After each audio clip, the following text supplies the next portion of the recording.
Shall we get started? It's 10 a.m. right now. Hello, Dr. Liga, Dr. Wang, Dr. Lee. Could you please open your video with us, please?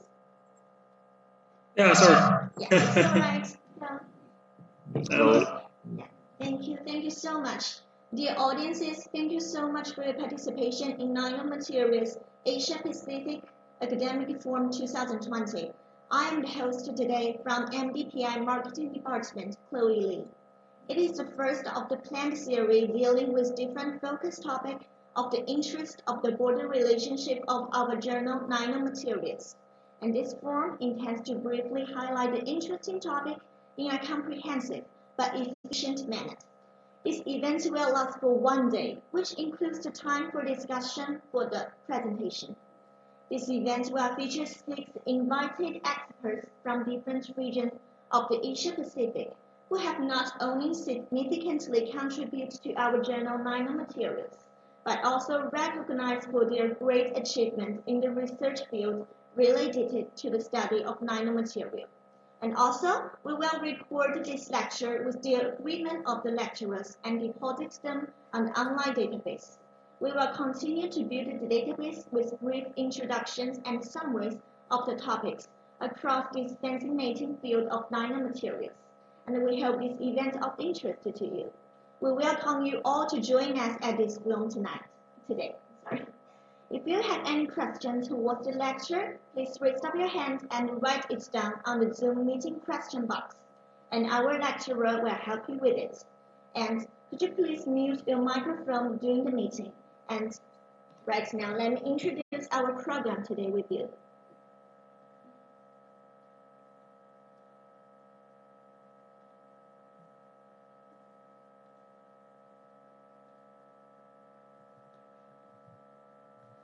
Section 1 will start at 10 a.m. of 3 lecturers, Dr. Aliga, Dr. Wang, and Dr. Lee. And Section 2 will start at 2 p.m. this afternoon, will lectured by Dr. Lin, Dr. O, and Dr. Cobrier. And let's welcome our first speaker, Dr. Aliga. Dr. Aliga is the guest editor of Nanomaterials Journal, professor of National Institute of Material Science, the University of Tokyo, principal investigator of World Premier International Research Center of Material Nano at the National Institute of Material Science. His research field is based on the supramolecular chemistry and the surface science, including the boundary research area of organic chemistry, physical chemistry, biochemistry, and material chemistry. Let's welcome Dr. Aliga.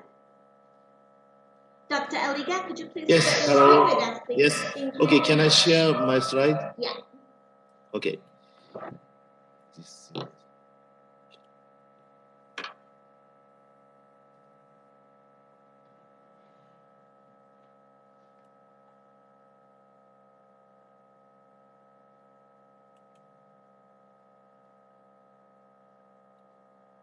Hello, can I hear me? Yes, I can hear you clearly. Thank you. Yes. Okay. Okay. Thank you very much for kind invitation. Such a wonderful opportunity. Today's my talk is controls of molecular machine with high-tech nanotechnology or low-tech hand motions. The molecular machine, as you know, molecular machine get Nobel Prize in 2016. These 3 professors get Nobel Prize. And molecular machine is very simple idea. But okay, for example, in the case of the molecular machine for Professor Stoddard, he proposed this some kind of molecular shuttle. This shuttle molecule can shift from here to here by stimulus. And Professor Sauvage proposed catenary by controlling a coordination of central metals. This ring rotates from green one to blue one. It's rotating. And Professor Fehringer proposed molecular motor or molecular rotor. In this case, depending on stimulus, the red part can rotate against the black part. Okay, These are very simple idea, chemistry, but it's very pioneering. That's why they get Nobel Prize, although they are not still useful practically in this time. And the Nobel Prize molecular machine is some kind of science in solution. They synthesize the molecules and then dissolve in solution. And actually, we cannot see the molecule, but just we investigate some spectrum like NMR, such a spectrum, and then they can expect motion of the molecule. This is some kind of the molecular machine for Nobel Prize. But recently, we have new technology, nanotechnology. We can directly observe and manipulate molecule. In nowadays, we can see molecular machine on the surface. For example, this is one of our colleagues' data. We synthesize this molecule, and this molecule have for dimer. We can see these dimers and approaching STM chip and give some voltage, and we can successfully rotate this machine. This case is clockwise. This case, another condition, we can rotate anti-clockwise. We can control molecular motion directly, and also we can see the motions, the molecular machine directly with high technology, nanotechnology. And actually, we have some kind of the world first event, nano car race, molecular car race in the world. This was held in spring in 2017. And this is okay. World 6 team gather together, and they have their own molecular cars from the molecule. And just we approach STM chip to the car, molecular car, and somehow we drive the car without any touching. This is a nano car race. And this is the rule of the nano car race. We have the course. This is a gold 111 surface. Gold 111 surface have some such a special shape, and this is the goal starting point, and this is the goal. We have 3 corners and totally 100 nanometer. We put somehow vacuum deposit molecular car here, and then approach chip and stimulate, and we have to make car run for 100 nanometer within 36 hours. And 6 teams have competition. Which car is fastest in the world? And we have 6 teams. Okay, this is the first round. This is the first round. Next round, we have maybe 10 teams, including Chinese team. This case, we have the team from France, Switzerland, American, Polish collaborative team, and German, and this is our team, Japan, and America. They have special shape. This is some kind of car. French team and American team have car shape.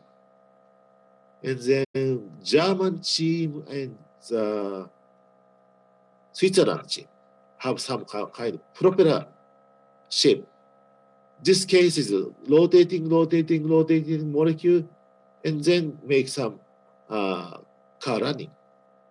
And this is a very special team from USA. This is a rocket. Actually, this team was very strong. They have rocket team and using some kind of the dipole interaction, and then actually they finally won the race. Our team is different. Our team uses some different mode of molecular change of the molecular conformation. Adding some stimulus, this molecule can change shape, and then this molecule can go ahead with electric stimulus. And as you know, we have sponsors.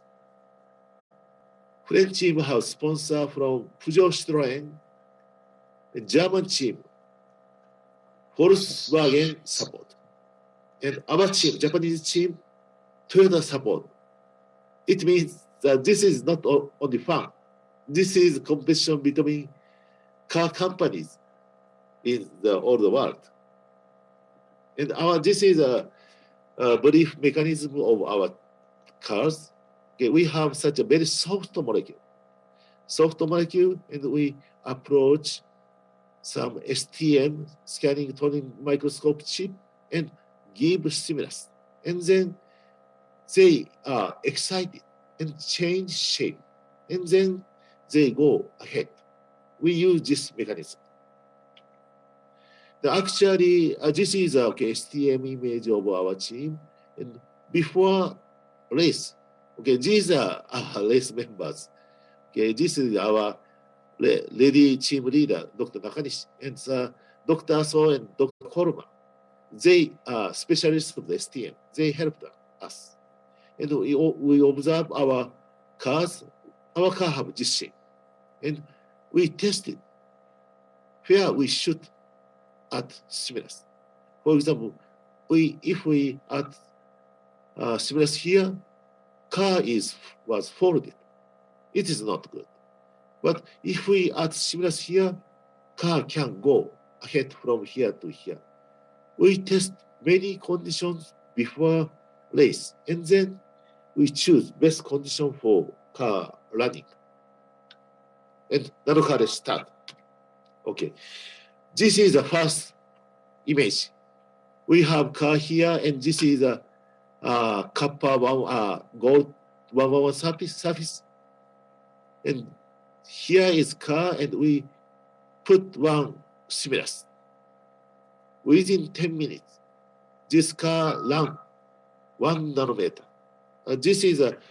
That's one small step for molecule, but one giant leap for mankind. We get first success. And this is a result of the car race. Okay, first day, car race start at 11 o'clock. First one pulse, 1 nanometer. But after 5 minutes after, software crash, computer crash, and destroy chip and racetrack and nano car, everything. And we recovery software and restart the race. But such an accident happened again, and we retired. And this is it was broadcasted through the YouTube, and many people from Japan criticize us. Japanese team is weak only with the computer. However, this computer was supplied by French organizers. It's not our responsibility. And final result is here. And American team is very strong because they use some rocket and they use some new technique using some electrostatic repulsion. And this team is also strong. And many teams have some result. It's some kind of competition, but some kind of friendly event. Okay. Next time, okay, here I show 2021, but actually it's extended because of the coronavirus problem. It will be held in 2012. Maybe team around 10 will attend. And we use some internet connection for STM control. And I think for listener, there are many Chinese. Chinese team will join. And we have next competition in 2022. Okay, this is a nanocar race. And we change topic here. Nanocar race is based on high-level technology, nanotechnology, but we have new technique to control molecular machine by our hand. Low-tech approach. Handling molecular machine by our hand. Freely tune molecule just by our hand. This is our new science. And necessity force to control molecule.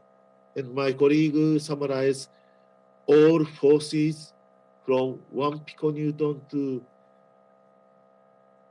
10,000 piconewton for many events. And we found, for example, artificial molecular change such as a photoisomerization of the molecule. We need strong force and high energy. However, biology uses very faint, delicate forces, like 3 piconewton for myosin walking, motion of the RNA polymerase. This is only 23 piconewton. However, azobenzene isomerization uses 1,000 piconewton. It's totally different. Our artificial system uses high power, and natural system uses very delicate power and forces. It's a difference. It means most of our technology, artificial technology, control this high power region, high force region. However, delicate controls in the biology, they use very small forces. This part is not well explored in our artificial chemistry. This is a new frontier. And how to control molecular motion by our hand? Because our hand motion should be very soft. And usually, we cannot control molecules by our hand because we know the molecular complex here and assemble, and finally we get such a materials. Within this material, we have molecular structure, but we cannot directly touch molecular structure when we form such a three-dimensionally grown material. And if we reduce dimension from 3D to 2D, for example, soft interfacial material, this direction and this direction is macroscopic, but this direction is nanoscopic. We can couple macroscopic motion in this direction and nanoscopic function here at soft 2D material. And as a typical soft 2D system, we know very traditional system, Langmuir project film, thin film, molecular film on water.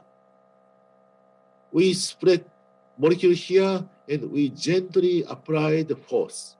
And then we change molecular function. This is a very 100-year traditional technique.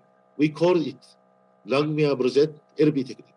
And we recalculate energy for this process through this is a molecular area and surface pressure relation that we can calculate integration for energy. And we estimate energy and force is very small. Energy is very small and force is very small. This traditional method actually uses very weak forces. And we know, our artificial molecular machine use high forces and natural machine use small forces. And our Langmuir project traditional system can cover this field. If we use molecular machine in non-measurable system. We can control molecular machine very softly by our hand. And first topic is catch and release a molecule by our hand motion. This is a world only one technique. No one in the world try to do this. This is our own technique. And we use this machine. This machine was firstly synthesized by my old colleague, Dr. Kikuchi. And they synthesized this thread cyclophan molecular machine. Machine have this shape. We have central ring here and 4 digit walls. They are connected through flexible arms. And then this digit plane have hydrophobic phase and hydrophilic phase. When we spread this molecular machine on water, this molecule have this kind of flat shape. We have Langmuir monomer here. Within this film, we have machines, and they have flat shape. But once we compress this film by hand-like motion, this machine adopt this cavity shape because it needs large area, but it occupies only small area. Upon compression, machine change shape from flat to cavity. If we have something here, this machine can catch gas molecule by this change. And then we use fluorescent molecule because this fluorescent molecule is highly quenched in the water, but once caught in cavity, it shows fluorescence. We observe this molecular catching by using optical fiber and just observe very faint leakage of the fluorescence from the surface. And this is the result. This is a typical result. This is a molecular area and surface pressure. Molecular area is this area correspond to this molecule, and we compress and increase pressure, and at this area correspond to cross section of this molecule. And then we continue compression, expansion, and we record fluorescence intensity. This is a time, and this is fluorescence intensity. This is a typical result. Compression, expansion, compression, expansion.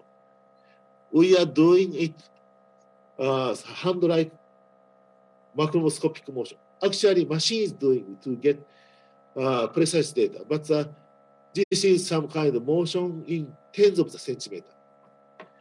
Compression, expansion, increase, fluorescence, increase, decrease. It means molecular catching, release. We embed molecular machine on water surface and then compress monolayer hand-like motion in tens of centimeters. And actually, we can control machines, molecular level. And we realize molecular catching, release. And by using interface, in dynamic interface, we can connect macroscopic motion and nanoscopic function. By using such a soft interface, we can couple our molecular motion and nanoscopic function. And then we can control molecular machine by our hand. This is only one trial in the world. And next target is tuning the receptor. Machine change their shape very dynamically, but we can use this process with fine-tuning of the molecular receptors. For example, this is this molecule was given by Professor Tsukube, Professor Shinoda. Professor Tsukube is the one of the best supramolecular chemists in Japan, but he unfortunately passed away about 10 years ago. but he kindly gave me this molecular receptor. This receptor have some twisting shape. By compressing this monolayer, this receptor change twisting angle, and twisting angle change chirality of the surface, and we check binding of the amino acid D and L amino acid. This is the result. Surface pressure, and this is ratio of the binding constant. This is 1 means 50-50. This side is the D amino acid selective. This side is the L amino acid selective. By changing pressure, we can switch molecular selection from D amino acid to L amino acid. We can control chiral binding.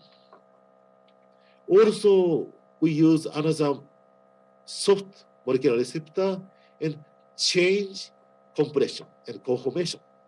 And we realize we can discriminate Wilshire and timing about 75 times magnification. They have only one difference of the method. Of course, DNA or RNA cannot distinguish them. But our system, faint molecular control, can discriminate these faint molecular difference. Okay, this is the summary of the this mechanism. Okay, this slide is the most important slide in my presentation. This is summary of the molecular recognition. Molecular recognition is, for example, they get the Nobel Prize in 1987 for fundamental concepts of molecular machine, molecular recognition. Usually, for example, molecular recognition by crown A cell, ion recognition, they use one most stable state. This is a fundamental of the molecular machine, molecular recognition. And Professor Shinkai in Kyushu University makes some pioneering work. He create two states. For example, controlling receptor by photoisomerization from cis to trans. And he can switch molecular recognition by creating two states. And actually, molecular machine using almost similar mechanism. They wisely create 2 or 3 or 4 stable states and change state by external stimulus and making machine motion. And they get Nobel Prize in 2016. Our system is totally different. Our system is a tuning. We create numerous candidates in conformation by gradual compression of the molecule and change conformation continuously. And we create numerous candidates and then select only one solution. This is the tuning from all possible conformation. This is a new mechanism. The one state get Nobel Prize in 1987, and switching molecular machine get Nobel Prize 2016. It's about 30 years. After 30 years, I may get Nobel Prize. If some of audience can join to my group, you may get Nobel Prize together in 30 years later. This is a new science because most of the organic chemists only think about very stable, limited conformations. However, organic molecules possibly have many candidates to conformance, but this part is not fully explored. By using our hand motion system, we can control these possibilities. Nowadays, so far, human only think about here. But from here, with my concept, we can explore all possibility of the function in all conformations. And finally, I want to show our new approach control of living cell at soft interface. And it some kind of hot research area to control cell fate at the viscoelastic property at surface. And they create many interfaces from polymer or some rigid material and control cell fate. But our approach is very super soft part and super hard part, because we know we like some kind of crazy research. For super hard is some kind of understandable research. And for super hard materials, we synthesize fluorine crystals. Fluorine crystal, this is a fluorine. We can make fluorine crystal at the liquid interface. And actually, we get this very hard material from C60. And then we align these C60 nano-whisker, nano-rod, and we made some cell culture and stem cell. And our method is satisfy all conditions: high proliferation, low cost, simple preparation, biocompatibility, large area engineering, and cell shape control. We can do it all of these conditions. And actually, we create such a very aligned array of the hard material, fluorine nanowhiskers, by using randomized film. And we culture stem cell, human stem cell, and we analyze, and this is a cell shape, and it means high alignment give very aligned shape of the cells. And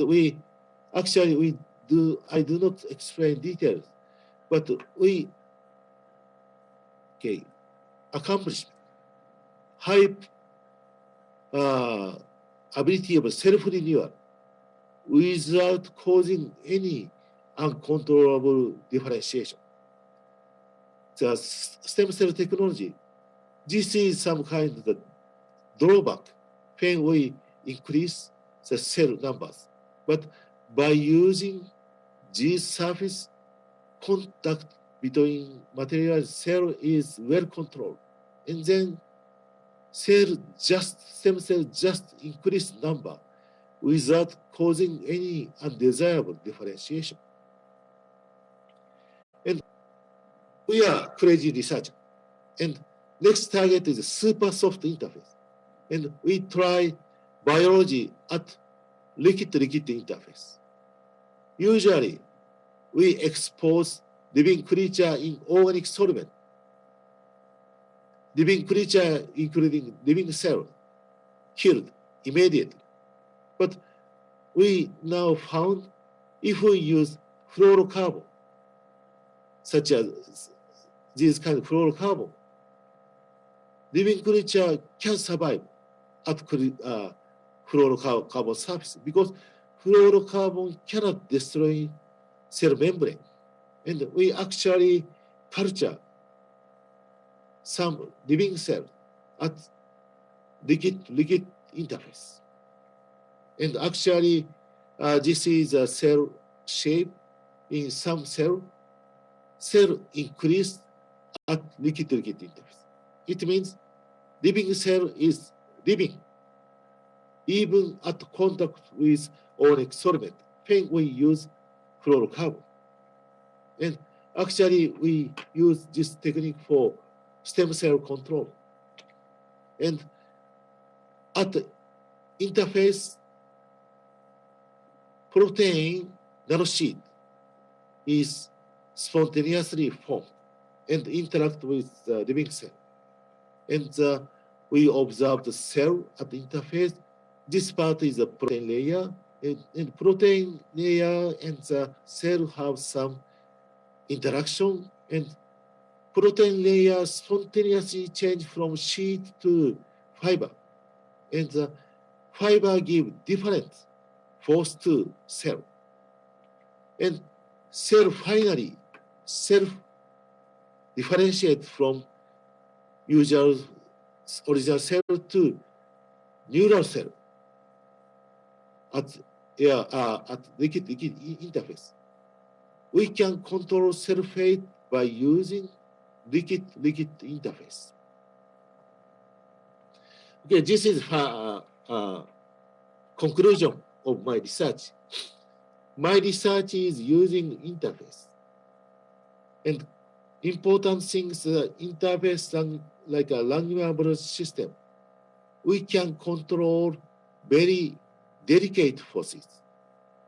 And by using such a liquid interface, we can control molecular machine by our hand. Also, we can tune molecular receptors. And we can control all conformation of the organic molecule. Also, we can control cell fate. By using interface, we can control very delicate forces and then control even molecular machine and living creatures. And finally, I want to thank my group members. Maybe some of you are very surprised because this is a Japanese institute, but we have many foreigners. Japanese, okay, recently we have some Japanese, but these are most secretaries from other group. We have Nepali, Swiss, Canadian, British, Czech, French, and Taiwanese, Indian, and finally we have now 2 Chinese ladies. They are doctor course students of the University of Tokyo, and some of the students will join to my group because I have a position in University of Tokyo for graduate school. Every year we have the entrance examination, especially for PhD course. Okay, they have the CSC. They have the scholarship of the CSC and supported by the Chinese government. And they enter the PhD course and to join my group. If some audience in China want to join to such an international group, please apply such a scholarship and University of Tokyo. Thank you very much. Right. Thank you so much, Dr. Liga. Please stop your screen share with us. Yeah. Thank you so much, Dr. Liga. And for all the audience, if you have any questions, please leave your question on the question box in the Zoom meeting, or you can leave your question on the Chinese Blood Journal. Yeah. Thank you so much, Dr. Liga. And let's welcome our second speaker, Dr. Wang. Okay, Let me introduce Dr. Wang first.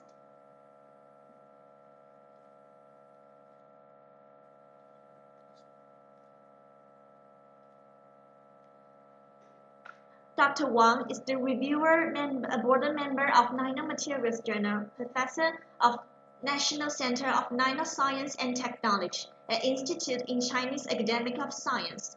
His research interests including the low-dimensional materials synthesis and the related mechanical and electronic mechanical studies. Thank you, Dr. Wang. Could you please share your screen with us right now? Sure. Thank you. Okay, let me see.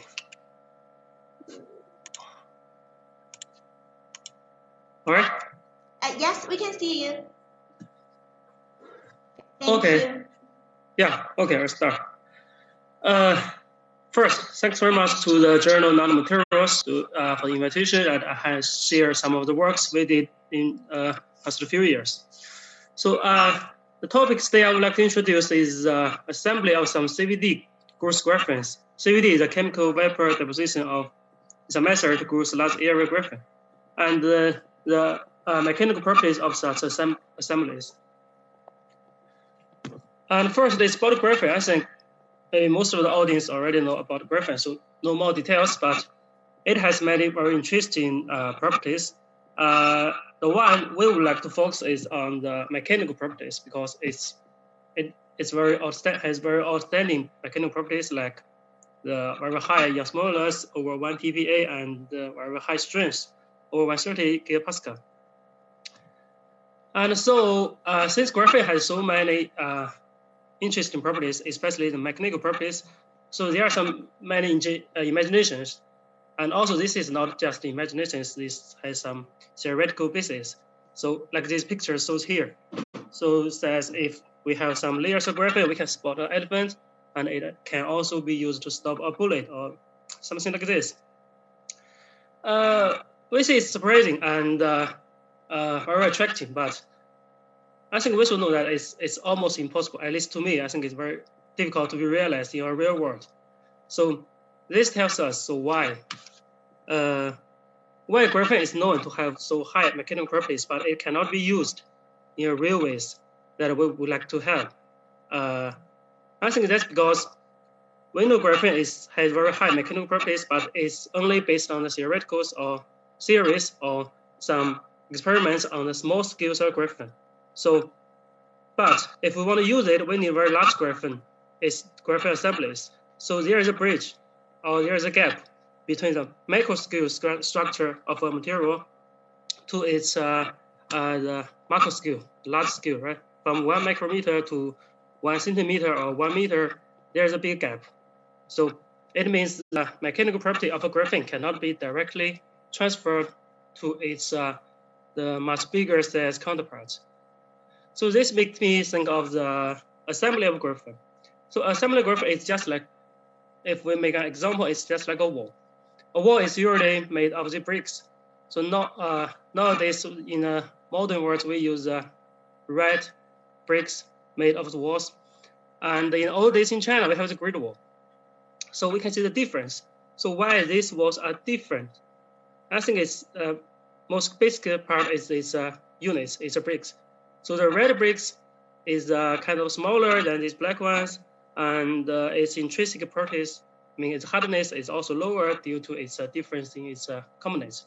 So I should say it must be the difference in these bricks made the difference of the walls.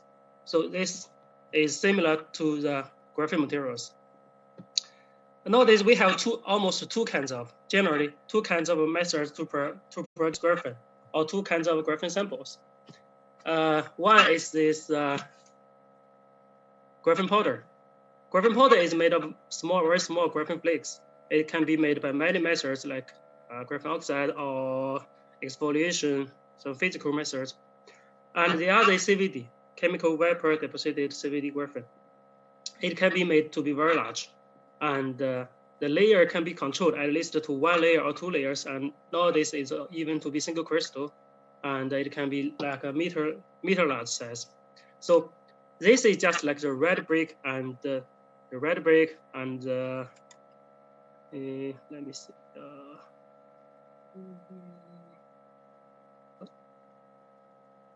Okay, this one, whatever. It's just like this red brick and the black brick. We see this one is very small, and this one is larger.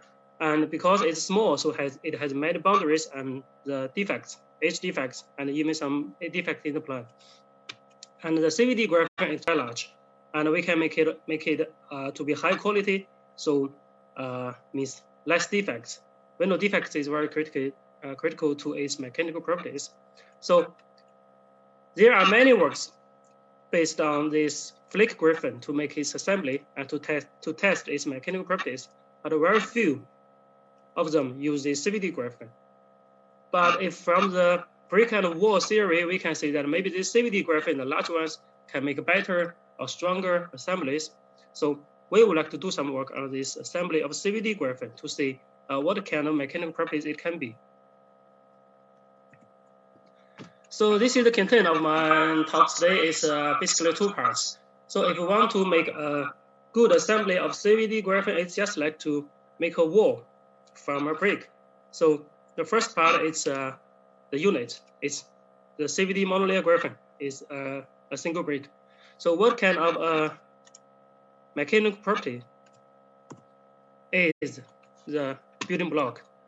So if we go to the literature, we can see there are already some experiments So we know the mechanical properties of graphene is not only based on the theory, but it's also there are some experiments.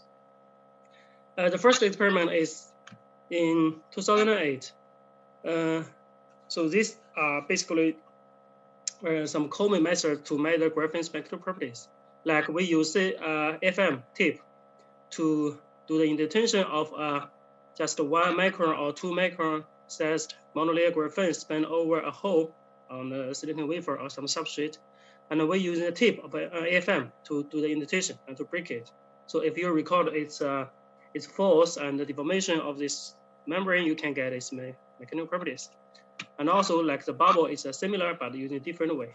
And Raman and the most strict is the testing in ICM to do the tensor test, right?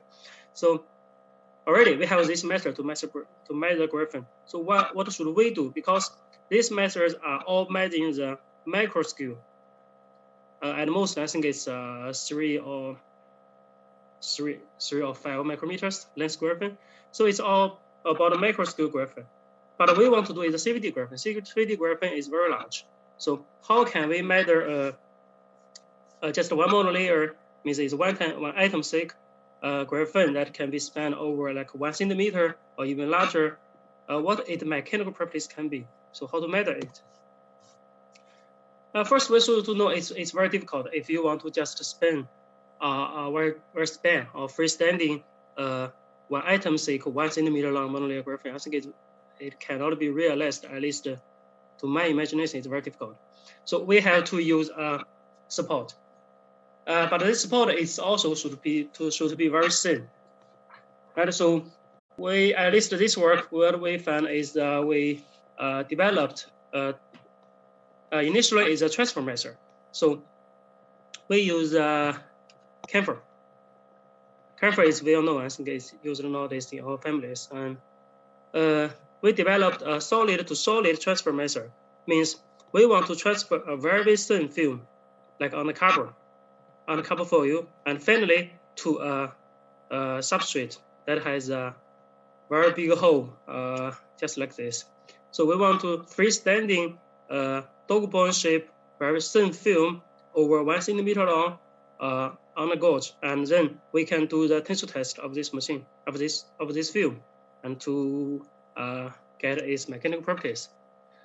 So no more details about this transfer method. I think we should just go to its final results. It's about graphene. So why should we use this a little complicated transfer method to realize freestanding of a thin film? So if we use a little thicker, like if we use a film that is 1 micrometer thick PC polycarbonate, and we have 1 layer graphene on the surface, and we do the tensor test to measure its properties. So what it can be? So if we look at this stress strain profile, we found that this red line is this 1 micrometer thick polymer. And if we do the tensor test, it's like this. And if we put just 1 layer of graphene, CVD graphene on the surface, it become this black line. So we can see there is a difference, but this difference is so limited, so small, that we cannot distinguish the property of graphene from this assembly. So if we use a very thin film instead of this thick polymer, right? If we use 100 nanometer thick polymer film, it's like this red line. And if we put 1 monolayer graphene on the surface, we see quite apparent change, right? A promotion of these properties. Means the difference is made by just adding 1 layer graphene. So from this comparison, we can extract the mechanical property, some basic mechanical property of this monolayer graphene. So this is the result we get by measuring many samples. It's a 1 centimeter or 1.2 centimeter long monolayer CVD graphene, and its osmosis we get is around 300 gigapascal.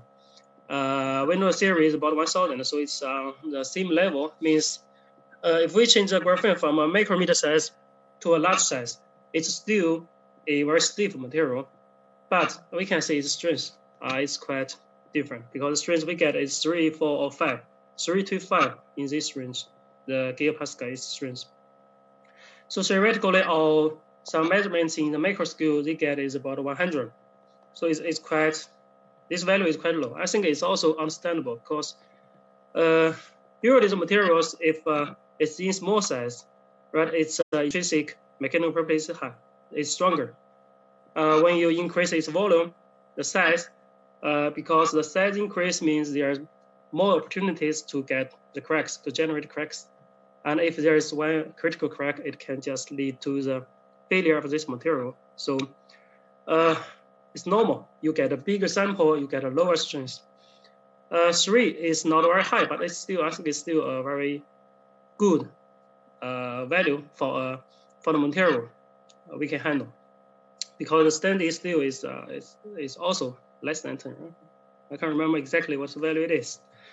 So whatever. So by this method, we get for the first time we get the some basic mechanical properties of a very large monolayer CVD graphite. So okay, right now we have this single brick. So the second way is how to assemble it, how to make a real material, a macroscale material from this CVD graphite. Then there are many methods to do this. So also go to the literature. So what have been done in this field? In 2007, I think this is the first work to made from the to get the graphite assembly from the graphene oxide. This is done Professor Rolf's lab. And later, here comes the CVD growth of CVD graphene on metal form. It's interconnected nickel, this one is nickel or even copper, three-dimensional metal form. If you gross graphene on it, you can get a three-dimensional film. It's porous and elastic. And later in recent years, here's come one way to involve graphene, CVD graphene. This is a real CVD monolayer large area graphene into assembly. Briefly, it's if you have one thin polymer, as we did, one thin large polymer film, and you put one layer CVD graphene on it, and if you do the rolling, you can get a fiber. If you do the stacking, you can get it's a three-dimensional graphene paper. It's a composite, like that. So when we try to do this, to do the assembly of graphene, so what can we imagine? I think for most of us, we should imagine a paper. Right? A paper is just like a 2D material in our real world. So how to make a paper of it's a 2D material to be a three-dimensional material, and we can stack it, just like stacking some papers, or we can roll it. Maybe this is a fiber, a huge fiber. And also there's one way that the Asian, I think the Asian people like it very much. It's a folding. So if you fold a two-dimensional paper, right? If it's really a two-dimensional, you can to be an airplane, you made it from the two-dimensional directly to the three-dimensional. Regarding this paper folding, there are also very interesting. There's a long question, I think, for a long time. The question is, how many times can you fold a paper in half? If you have a paper by your hand, you can try it. I think normally the number is 8. Means you can fold a paper to be half, 1 time, 2 times, 3 times, and you can make 8, the maximum. So there are also some experiments done by the students. And it's after 2010, it's around that time. So they want to make more folds of paper. So how did they do it? If you have a paper, like what they did here, if you have a paper that the size is about 1 football field, so large a paper, they do the folding. And finally, they get 11 folds, right? Half, they get 11 folds. And this girl, Brittany, and she was famous for her folding a paper to be 12 times. What she used was a 1.2 kilometer long. It's so long a toilet paper and do the folding half by half. And finally, she made 12 times. So I think these things are quite interesting, but what can we learn from these activities? I think perhaps there are 2 things. But first is if you want to fold the paper into half as many times as you can, the paper should be very thin. So we think that graphene is maybe it's thinnest to, if it's a paper, it's the 2 thinnest paper in the world because it's just only 1 atom thick. And right now, if we doing CVD, we can get a very large samples, right? So maybe we can break this record by using graphene to do the folding. And the second is very impressive to me is so if a paper is very flexible, but we see from here, when they fold this paper to be 8 times or 9 times, they have to use this so many heavy machines to help do the folding. Means the mechanical properties of a paper may be changed if we introduce some folds in this structure. So this is also what we did later. It's not graphene. So about graphene folding, there are also some works, but as we said, they are all only also about this microscale graphene. For example, if you have one graphene on the silicon wafer, and if you do an indentation to make a crack in the center, and if you hit it over this, you can find the self-folding of this graphene from the center, from the paired edge. You see 3 kinds of foldings appeared. And also, if you use a machine that's based on the optical microscope, if you have the mechanical hand, you can do the folding of the 2D materials. This is not graphene, but also you can also do graphene to make this microscale folding. But remember, what we want to do is we want to fold the large scale CVD graphene. Still, it's not easy because graphene is just one atom thick, but what we are manipulating is several centimeters large. So still we need to get help from the very thin polymer.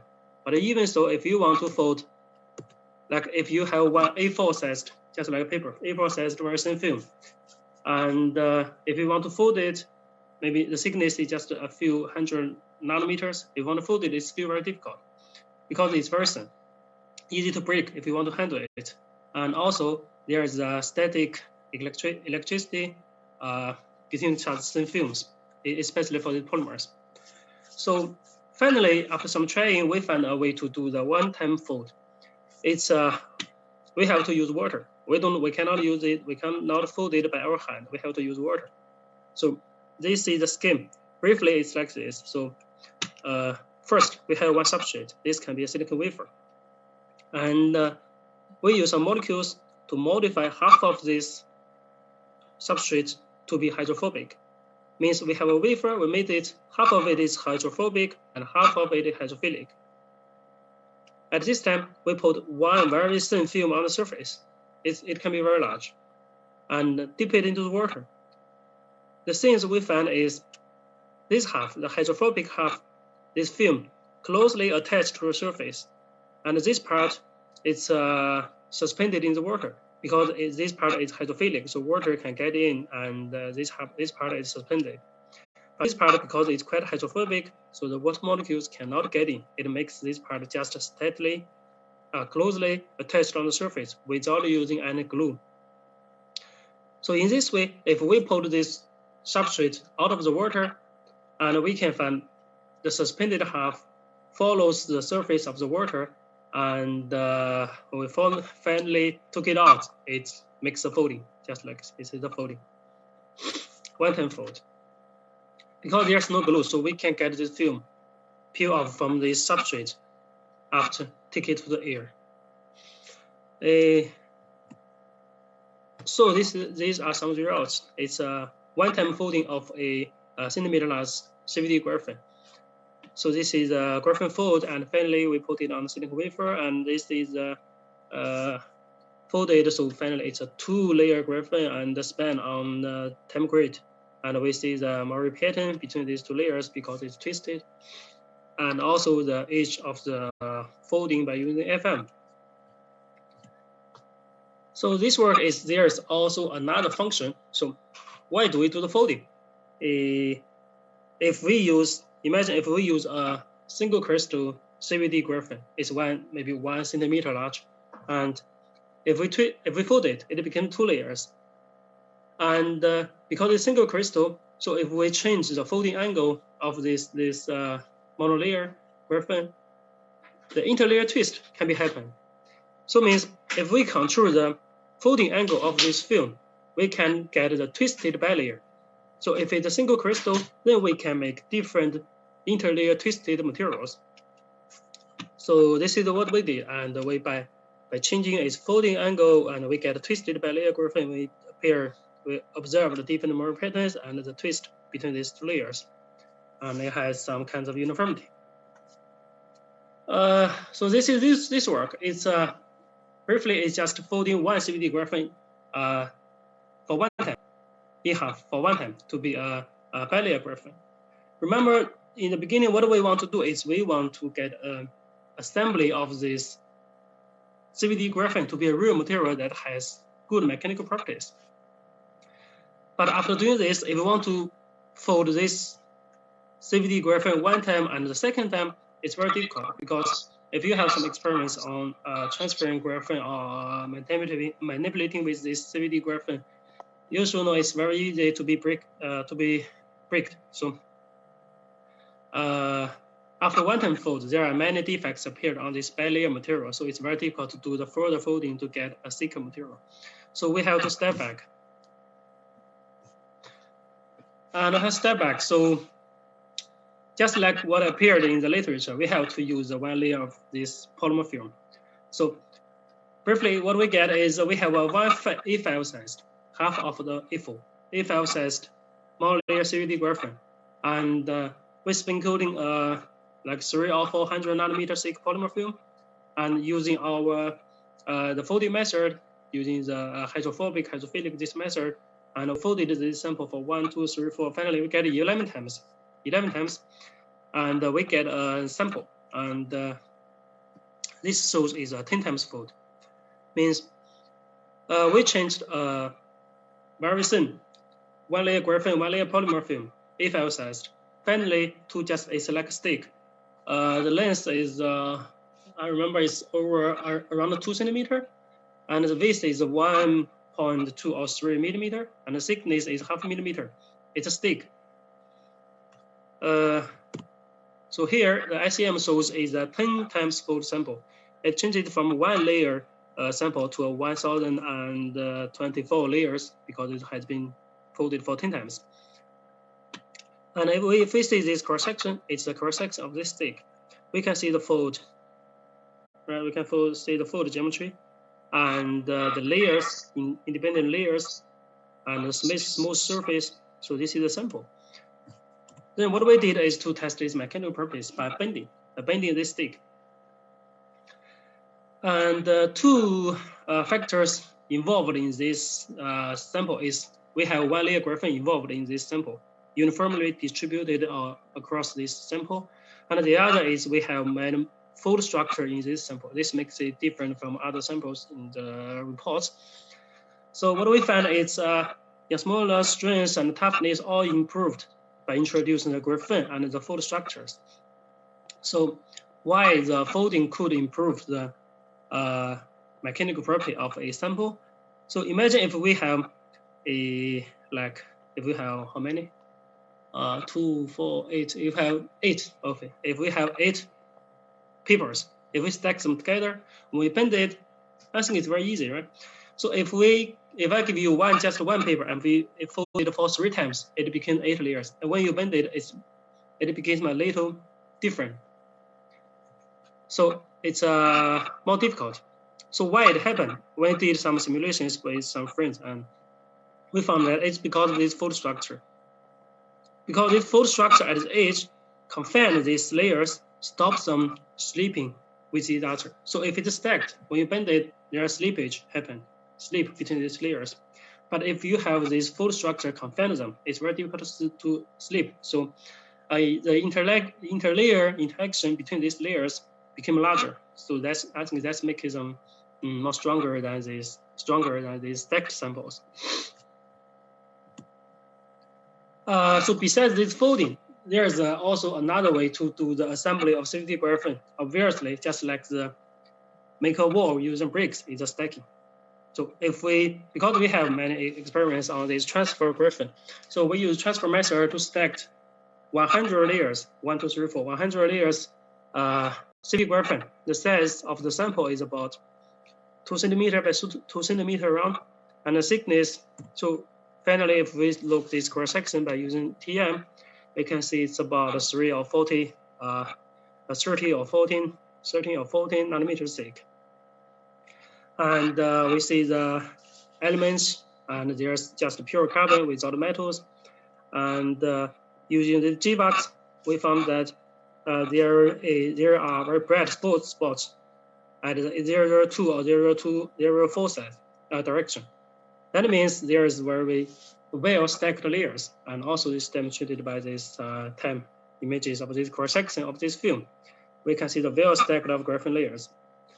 But if we go to this 100 direction, and we didn't see this very bright spots, means this sample is different from the graphite. So graphite has a well stacked structure, not only in the 002, but also AB stacking between these layers. So it's very ordered structure. But in our case, they are well stacked, but it means it's not all AB stacked mode between these layers.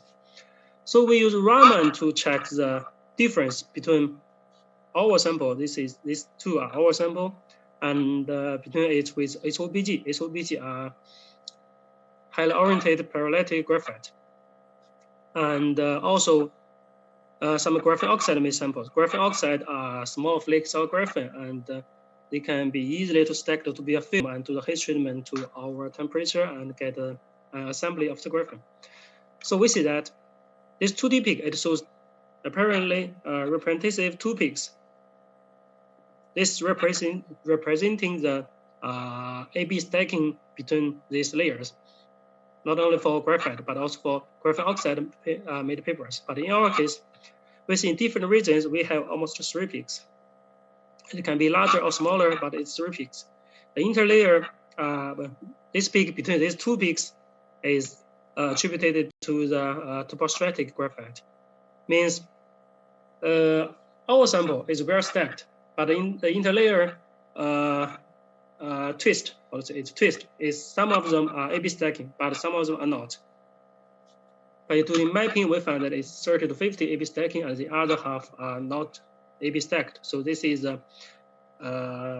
we cannot say it's a graphite sample, but it's a carbon film that's different from the papers, the carbon papers we already have right now.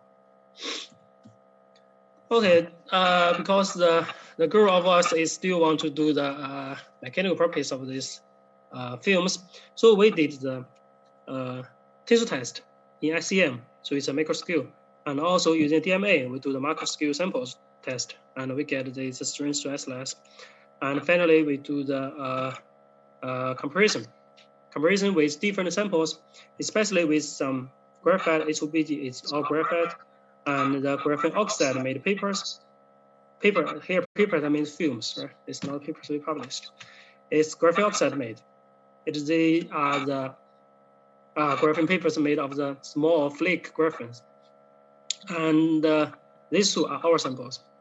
So obviously, from not only the molars but the strains, the graphene assembly made of using the CVD large area graphene is much stronger than these small flakes made. Just like finally the black brick and the red brick, the wall they build are quite different.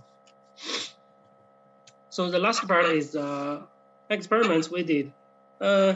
This gives us other ideas to make the assembly of graphene. It's not really an assembly of graphene.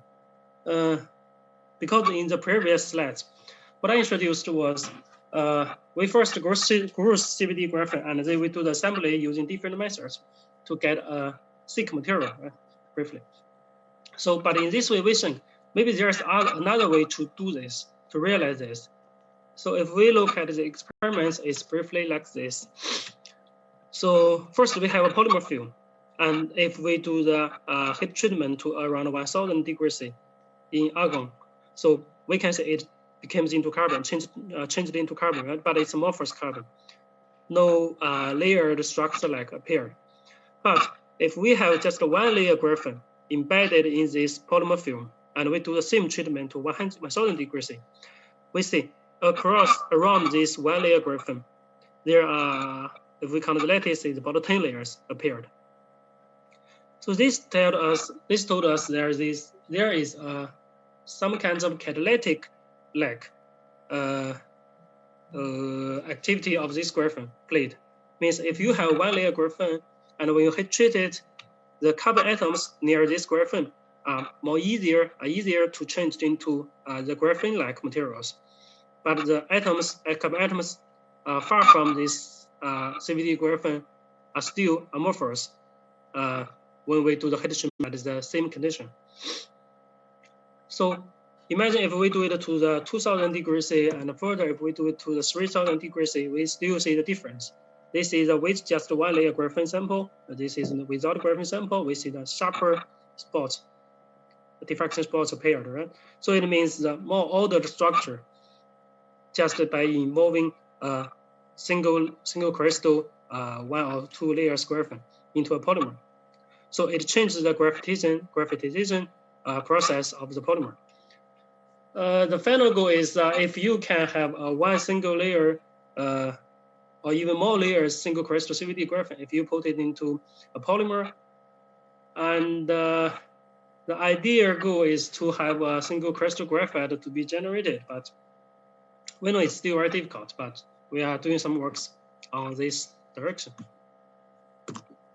So this is a conclusion, a summary of this work is from a basic brick to a wall, from a CVD graphene monolayer to using many different ways to get assembly with some less mechanical properties. Okay, finally, thanks to my colleagues, especially Professor Rolf, that these works were done by in his lab, and some of my students in my lab right now is National Center for Nanoscience and Technology. Thank you very much. Thank you so much, Dr. Wang. Thank you. Yeah, thank you.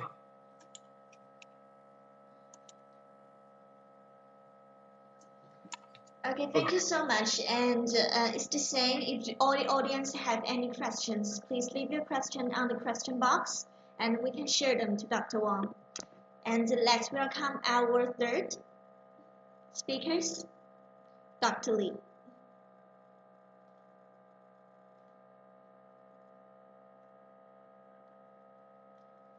Dr. Lee is the editorial board member of Nanomaterials Journal, tenured associate professor in the Department of Engineering Mechanics, Tsinghua University.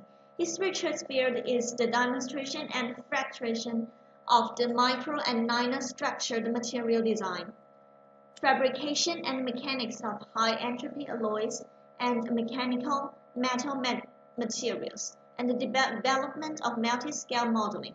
Thank you, Dr. Lee. Could you please share your screen with us? Okay, sure. Hold on a moment.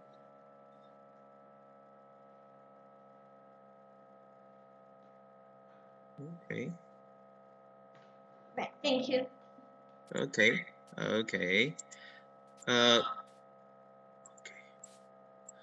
Good morning, everyone. Thanks for the doctor's introduction and the invitation by the journal Nanomaterials. So it's my pleasure to attend this online forum 2020 and give online presentations. The talk is about our recent studies in our research groups. Is about the lightweight, ultra-strong, and deformable pyrolytic carbon nanolattice and micropillars. So here is the outline of my presentation. First, I introduce the background of our study. Secondly, I introduce the design and fabrication and the mechanical testing of the 3D pyrolytic carbon nanolattice. Third, I introduce the fabrication and the mechanics of the pyrolytic carbon single micropillars. Finally, I just summarize my talk. So, in nature, there's a lot of the micro and nanopores. The size of the pore is up at the micro and nano scales, such as the cork, sponge, honeycomb, chloride. And so this porous materials has excellent mechanical property divided by the zone density. Just the people use a biomimicking approach to fabricate many man-made porous structures. These materials has wide applications in the which lose impact resistance and energy absorption and energy damping. With the rapid development of the industry engineering in the aerospace, transportation, energy storage, and biomedicals, it's just a request our materials to be much lighter, stiffer, stronger, and tougher simultaneously. However, as we know, the mechanical property of structural materials are mutually exclusive. There exist the three typical trade-offs, conflict trade-off, such as high strength versus good ductility, high strength versus low densities, high strength versus good recoverabilities. If we would achieve the excellent comprehensive mechanical property, we should overcome these three trade-offs. So, in recent years, mechanical metal materials is emerging new materials. It has the mechanical property which is much better than the nature materials. They are just made from the assembly of the multiple elements. We can take their mechanical property by two their microstructures. Here, I just make the two typical examples for the mechanical metal materials. HAL lab in the USA just fabricate the nickel, fabricate the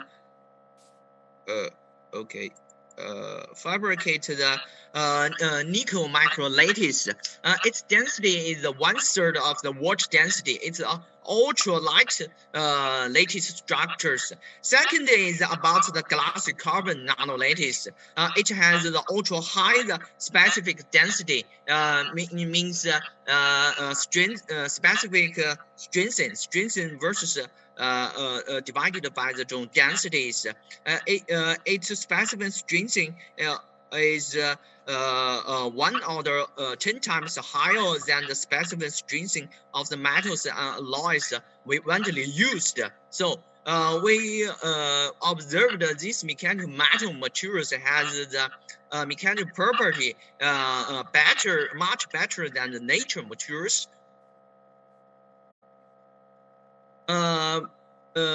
Micro and nano lattice is a new porous materials with periodical structures. With the rapid development additive manufacturing technique, it makes it possible to fabrication of micro and nano lattice with any complex geometries. Here, I just introduced three additive manufacturing technique. One is self-propagating waveguide prototype printing. Second is projection microstive lithography. Third is to photolithography. This technique have been used to fabricate the various micro and nano lattice. The future size of the lattice structures in the micro and the nano scale, remarkably to photolithography, has a printing resolution of the 300 to the 500 nanometers. It just has the highest printing resolution for all the 3D lithography. In the following study, we used this to photolithography to fabricate various micro and nano lattice structures. So people just use the additive manufacturing to synthesize the various micro and nano lattice with different materials and different geometries, such as octet truss, tetra truss, tetrahedral truss, and cubic truss and honeycomb structures, and even hierarchical structures. So people also study the mechanical property of this micro and nano lattice, such as modulus, strength, recoverabilities. People also show that indicate the deformation mechanism of the micro and nano lattice at the small scales. we summarize all the promise studies about the mechanical materials. We propose a design strategy, smaller and stronger. If you control the future size of the mechanical metal, you can improve the strengthening of the whole structures. We also point out the future research direction about the mechanical metal materials. In these years, we just contribute a review paper about the design, fabrication, and the mechanics, 3D, micro, and nano lattice on the small journals. In these review papers, we propose 3 fundamental elements for design, 3D, micro, and nano lattice. First, we should optimize the geometry of the lattice structures. Second, we should select suitable materials for the pursue the specific function and performance. Third, we should control the future size of the lattice to use the size strengthening and the flaw insensitivities. In the following, I introduce the fabrication of the pyrolytic carbon and nanolattice and the mechanical testings to try to overcome the trade-off between the low density and versus the high strengths. If we summarize all the experiment data of the micro and nano lattice we fabricate, we find when density is smaller than the water densities, their strengthening is around the 100 megapascal. There exists a big gap between the experiment data and the theoretical limits. So the questions how to improve the strengthening to approach the theoretical limits when the density lower the water density requires lightweight materials. So that's a critical problem. So using the 3 fundamental elements for the design and the micro and nano lattice, we fabricate the pyrolytic carbon nano lattice, try to overcome the low density versus the high strength trade-off. First, we select 2 the unit style geometry. One is the octet truss. It's a good structures for the stretching dominant unit style. Another is iso truss, which is optimized based on the topological method. When the diameter of the beam of the strut d2 over d1 is like this constant, this iso truss has the highest stiffness in all the 3D truss-based lattices. Second, we select carbon to pursue the low density and the high strengths. We first use to photolithography to print the polymer micro lattice. Then we do the high temperature pyrolysis. So after pyrolysis, the structure is significantly shrinkage. The length shrinkage is about the 17.5 to the 18%. Volume shrinkage is larger than the 97%. After the high temperature pyrolysis, the beam of the lattice is reduced 100 of the nanometers. Here, we just show the SEM image of the printed pyrolytic carbon nanolattice. So after the high pyrolysis, the struts undergo the uniform shrinkage. The minimal diameter of the beam of the strut is about 260 nanometers, which is less than the resolution of the limit of all the 3D lithographies. We also characterize the microstructure of these samples. The sample is made up of the pyrolytic carbon, and it has the amorphous structures. Then we do the mechanical testing on the then the micro and the nano lattice we printed. We first do the in situ SEM compression on the 3D polymer macro lattice. Here just to show the stress strain curve from the experiment. We observed all the polymer macro lattice can undergo the elastic and plastic deformations. From the Ashby map, we observed the isotruss has the higher the modulus and the strengthening than the architect truss. At the same density, it's due to the optimized structure geometry. So we also do the in situ SEM compression on the pyrolytic carbon nanolattices. Here, just the stress strain curve. We can observe that if we increase the relative density, the strengthening of the lattice significantly increased. When for the isotruss nanolattice, when density is about the 72%, the strengthening is up to the 1.9 gigapascals. All the nanolattice just to show the brittle fractures after compression. All the sample fracture into many fragment pieces.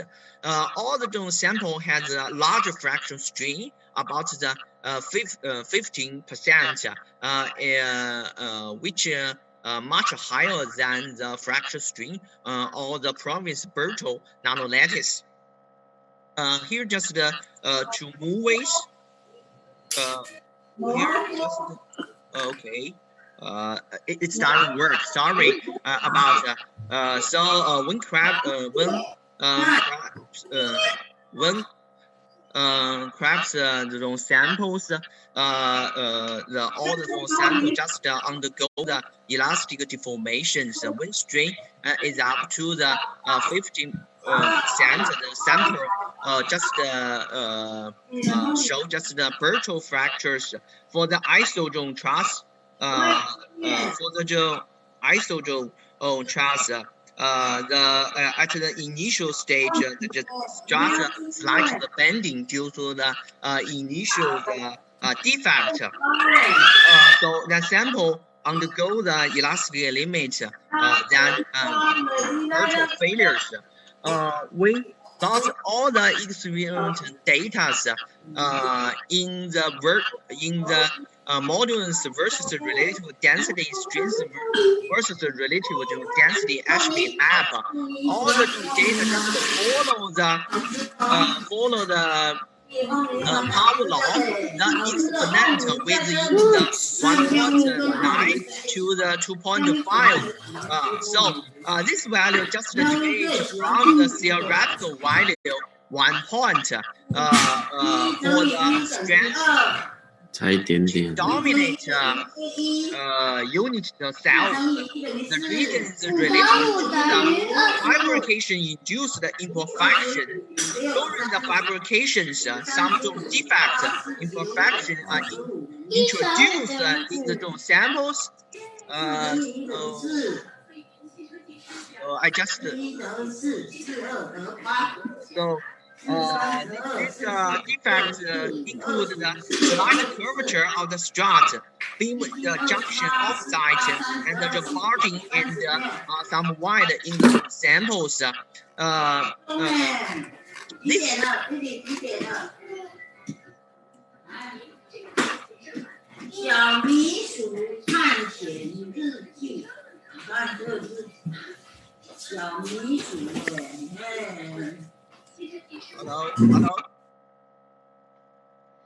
Hello.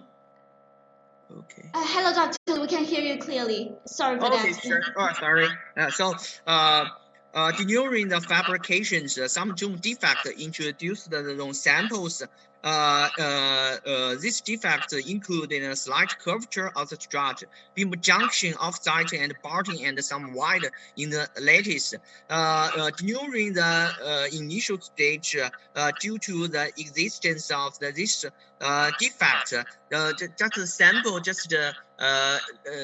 can deform instability, leading to the initial binding mode dominate denurium deformation, leading to the exponent of the scaling law is deviate from the theoretical predictions. We plot our experiment data in the strength versus density attribute maps. We can observe that when density smaller than the watch density, the strength approach the theoretical limit, which is 1 order of the magnitude higher than the province lattice structures. Why our samples just have the ultra high strength? It's just related to the flaw in sensitivities. For the brittle materials, if the future size smaller than the critical size for the flow insensitivity, the sample, the materials become the insensitivity for the initial flow. The failure strengthening is reach up to the theoretical strengthening of the materials. The critical size for the flow insensitivity related to the surface energy modulus of the theoretical tensile strength of the materials. If we plot the data of the pyrolytic carbon in this formula, we can get the range for the critical size for the of the pyrolytic carbons. This range is consistent with the critical size of our experience samples. It means each strut just to show the flaw insensitivity. It's just insensitive to the initial flaw. When it's failures, the failure strengthening is up to the theoretical strengthening of the materials. So contribute to the ultra high strength of the whole lattice structures. Because our sample have the ultra high strength and the lower densities, so our sample has the ultra high specific strengths, 2 to 3 order of the magnitude, have the province ceramic and metal alloy based nanolattices. So in following, I would also introduce the fabrication mechanical testing of the pyrolytic carbon micropillar. Our pyrolytic carbon nanolattice just has excellent mechanical property. We further study the mechanics of the single micropillars.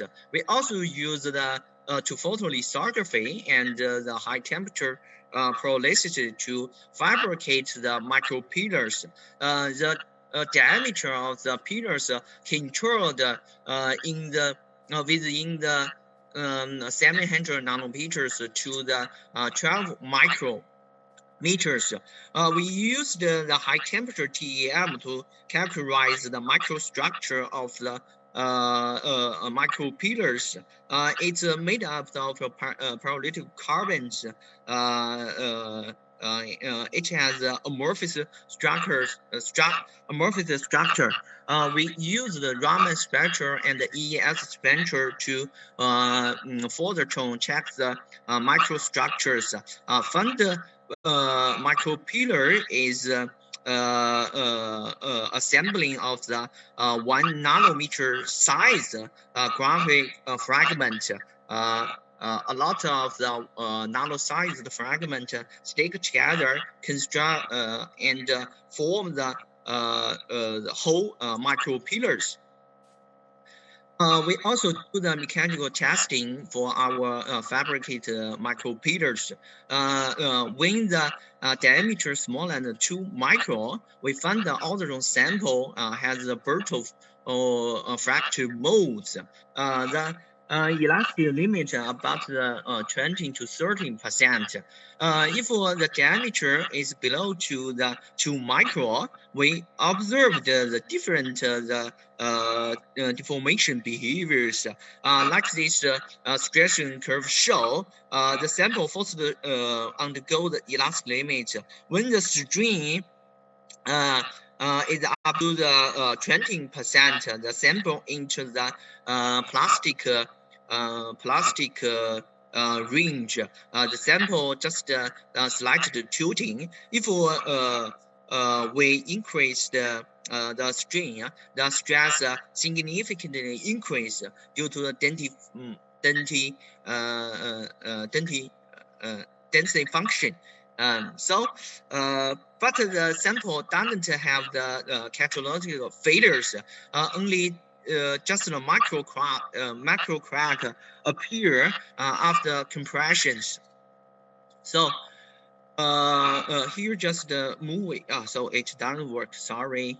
But if we summarize all the experiment data into the strength versus density plot, when diameter smaller than when diameter is larger to the micro, the strength of the sample follow the Power law with the diameter. The exponent is 0.36. Is very close to the theoretical value 1/5. When the diameter smaller than 2 micron, the strengthening of the materials approaching theoretical limit. Maximum strengthening is up to the 13.7 gigapascals. Our pyrolytic carbon micropillar just show the ultra high strength can sustain the large deformation. Just also show the remarkable size effect. Our studies is published on the Nature Nanotechnology in the last year. Is selected to the cover future papers. It's just highlighted by the strong but elastic carbon materials. We also do the tensile testing on the micropillars. The drone sample has the dog bone shape. So the diameter of the sample is varying from the 700 nanometers to the micro. All the drone sample just show the brittle fractures. Fracture surface perpendicular to the tensile directions. The failure string just follows the vapor distributions. It means sample failure is determined by the initial flaw. We also do the cyclic testing on the micropillars. Elastic limits of the samples is about the 20%. Here is another movie. Sorry for the it doesn't work.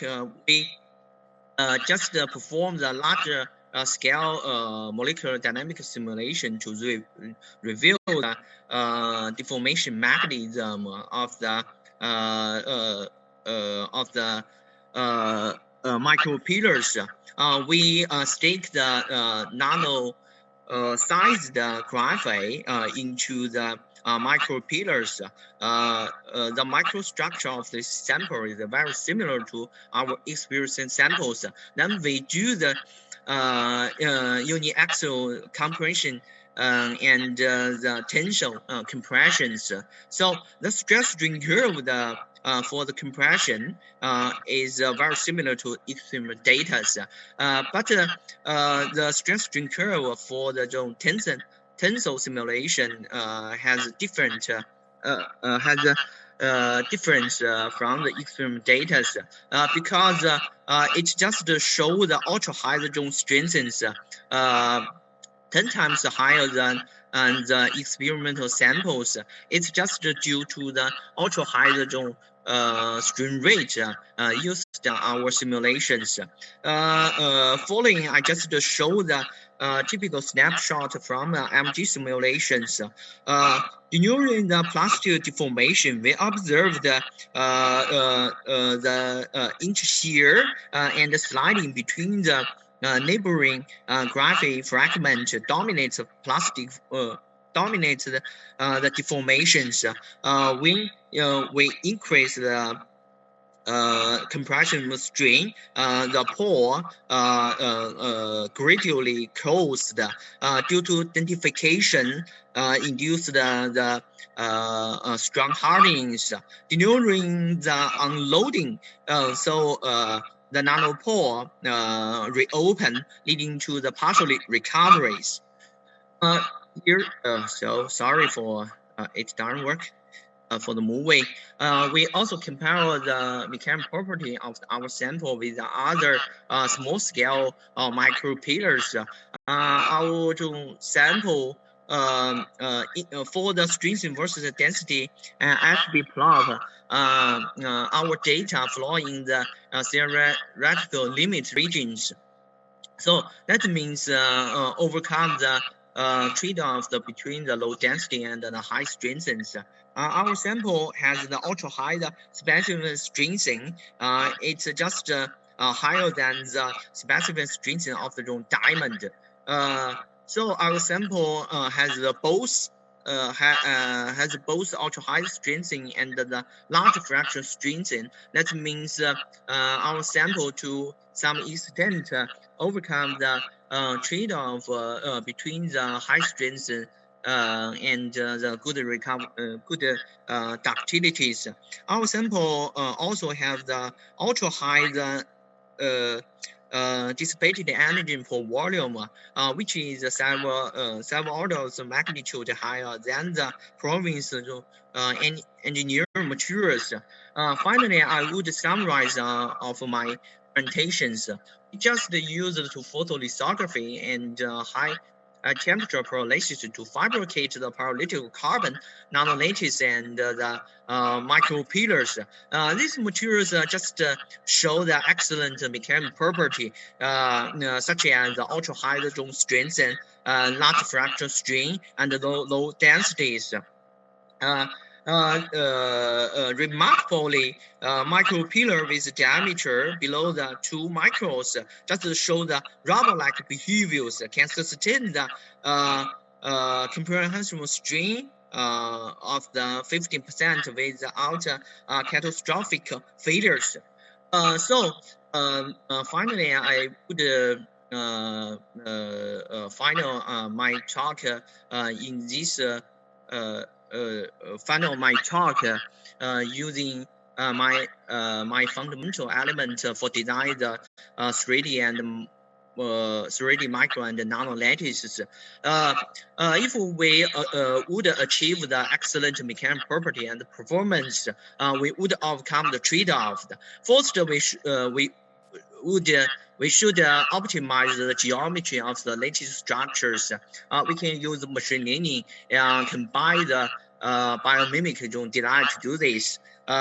Second, we should select suitable materials for pursue the specific functions to achieve the comprehensive properties. Third, we should control the future size of the unit cell size and the structural size to below the 100 of the nanometers. Here we can use additive manufacture to achieve the, this strategy. Finally, I would acknowledge the efforts of the PhD students in our research group. Also, thanks to the financial support from the NSFC. Thank you for your attention. Thank you. All right, thank you. Thank you so much, Dr. Lee. Could you please stop your screen share with us? Okay, sure. Yeah, thank you. All right, thank you so much. Thank you, Dr. Lee. Thank you, Dr. Wang, and thank you, Dr. Lee. And here's our Q&A part.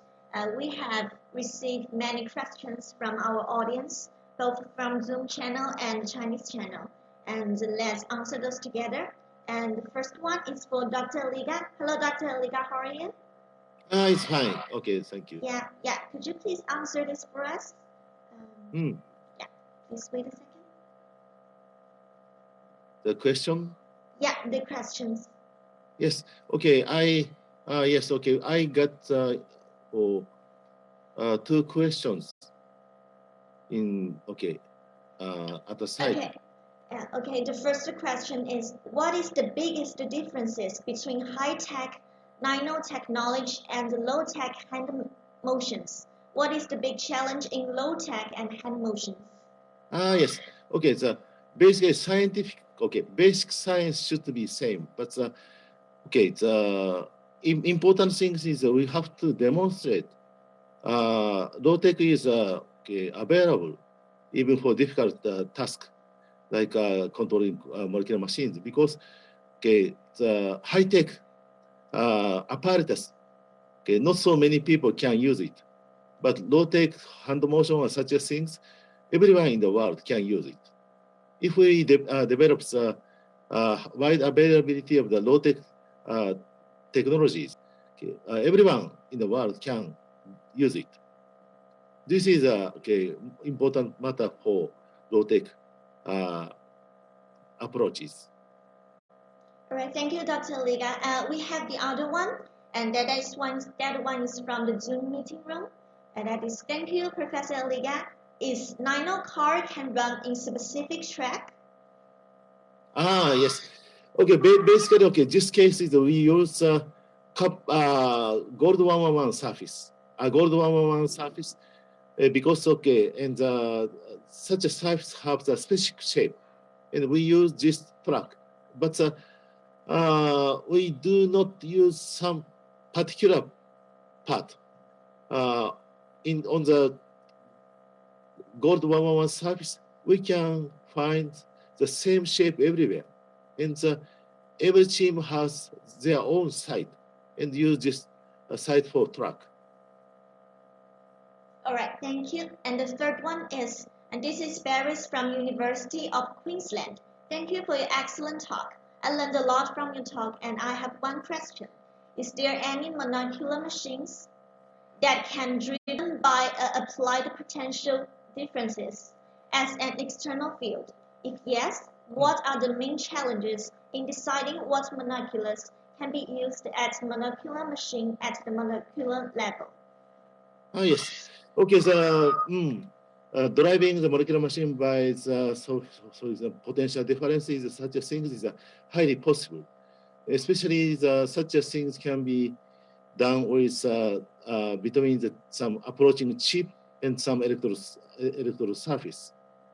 And also, this machine for design for such a machine should be based on some charge or dipole moment. Such things can be effective working in difference in the potentials. I think that such a machine is have lots of potential possibility in some good applications. All right, thank you so much, Dr. Liga. And Yes. We have several questions for Dr. Wang. Dr. Wang, could you please open your audio with us?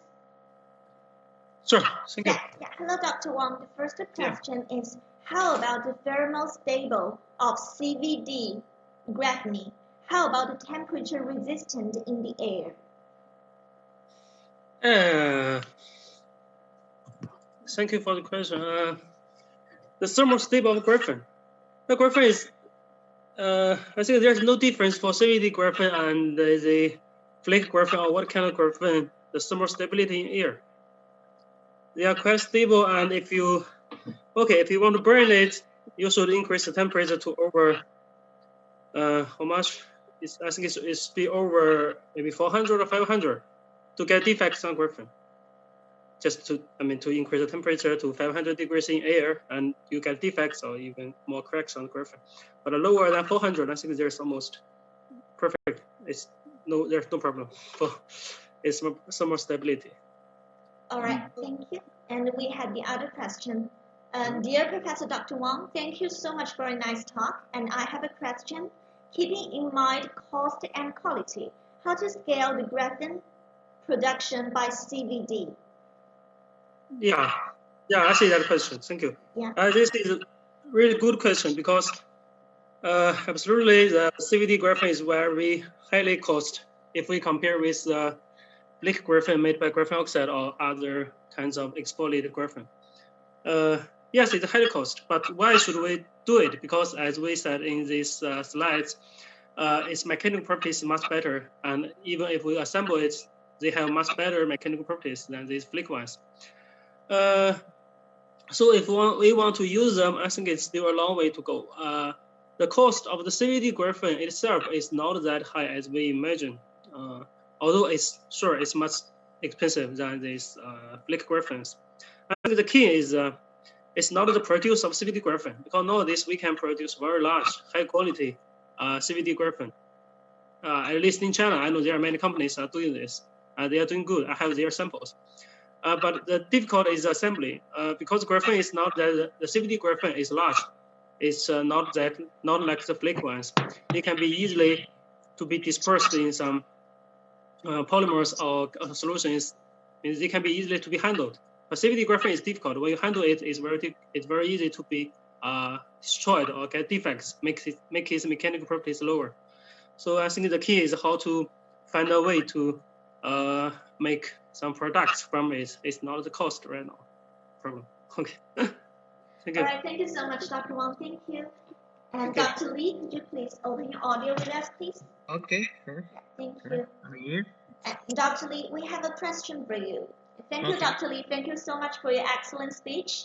And he has a question. What is the biggest challenge in making this kind of 1.9 architect carbon? And can this method be used in another similar materials?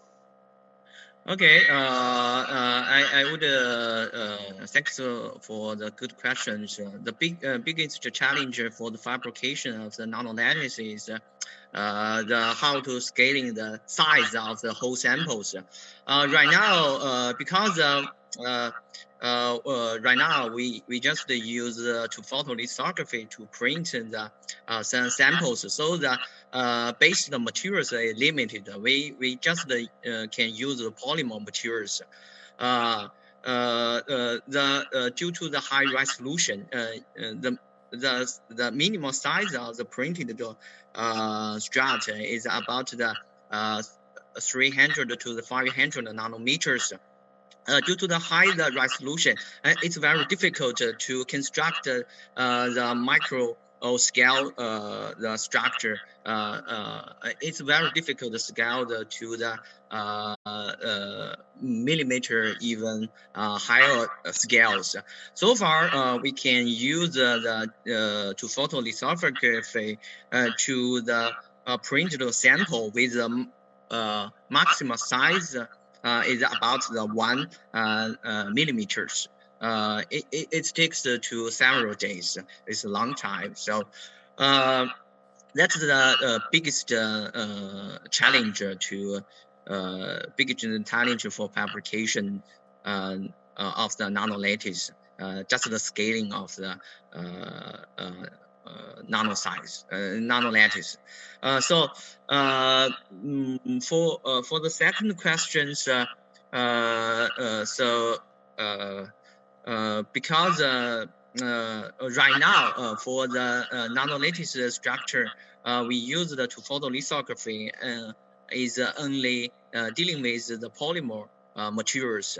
If you try to expand to another material, you should use the post method, such as the high temperature pyrolysis to treat this sample to change the composition of the materials. Like our studies, after high temperature lysis, the polymer has been changed to the pyrolytic carbons. We can also use another method to like the coating method to coating some metal on the polymer lattice to get the composite lattice structures. So, that's all. All right, thank you. Thank you so much, Dr. Lee. And thank you all for listening. And thank you our three speakers for giving us such a great speech. And this is the end of our section 1. And thank you so much for listening again. And please don't forget that our section 2 will start at 2 p.m. this afternoon. And we will see you soon. Okay, and that's see you. it. Right. Thank you Thank so you. much. Thank you for listening. And bye-bye. Okay. Bye-bye. See you. Bye-bye. See you. Thank you. Thank Thank you you. very much. See you. Bye-bye. See you. Bye. Bye. It's finished, correct? Yes, you can leave the meeting right now. Okay. All right, thank you. Thank you. Bye. Bye. Let's see how to leave.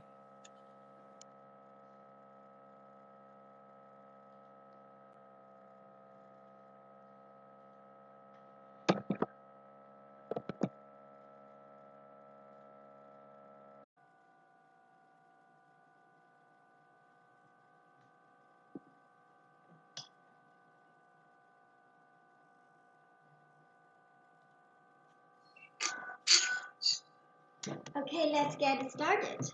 And hello again, dear audiences. Thank you so much for your participation in our Nanomaterial Asia Pacific Academic Forum 2020.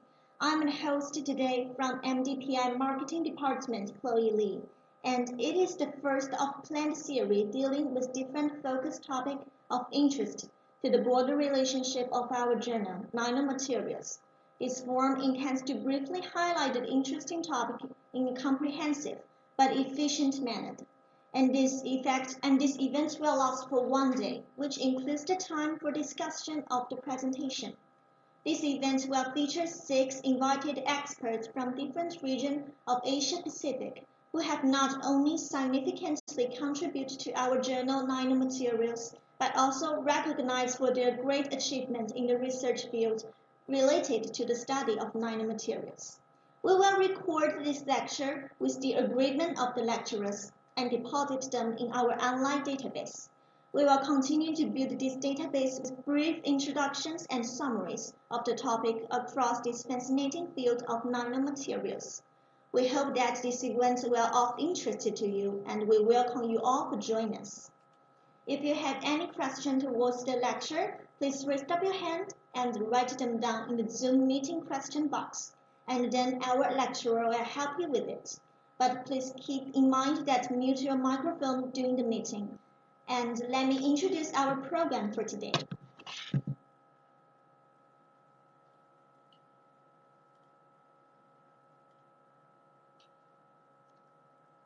The program for this afternoon starts at 2 p.m. and it will lead by Professor Ling, Professor O, and Professor Cabral. And let us introduce our first speaker today, Dr. Ling. Dr. Ling is the editorial board member of Nanomaterials Journal, tenured associate professor in the Institute of Biomedical Engineering and Department of Power Mechanical Engineering, National Tsinghua University, Taiwan. Dr. Ling is devoted to turning his scientific research into the industry-viable solution with more than 20 patents and developed the technology of the great commercial potential across the varied healthcare market segment. Due to the connection reason, Dr. Ling will present his speech via the video. Yeah, please wait a second.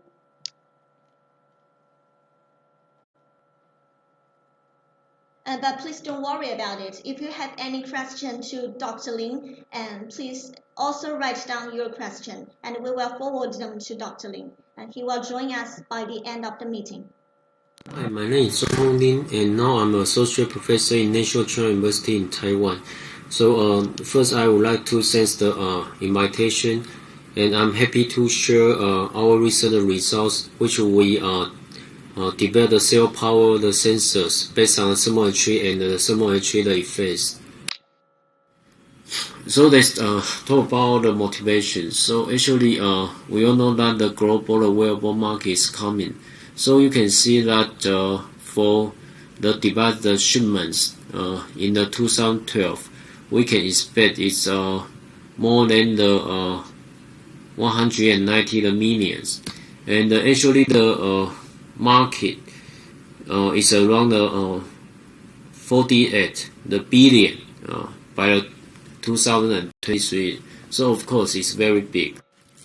As you can see that many of the wearable devices has been used to collect the information from your bodies.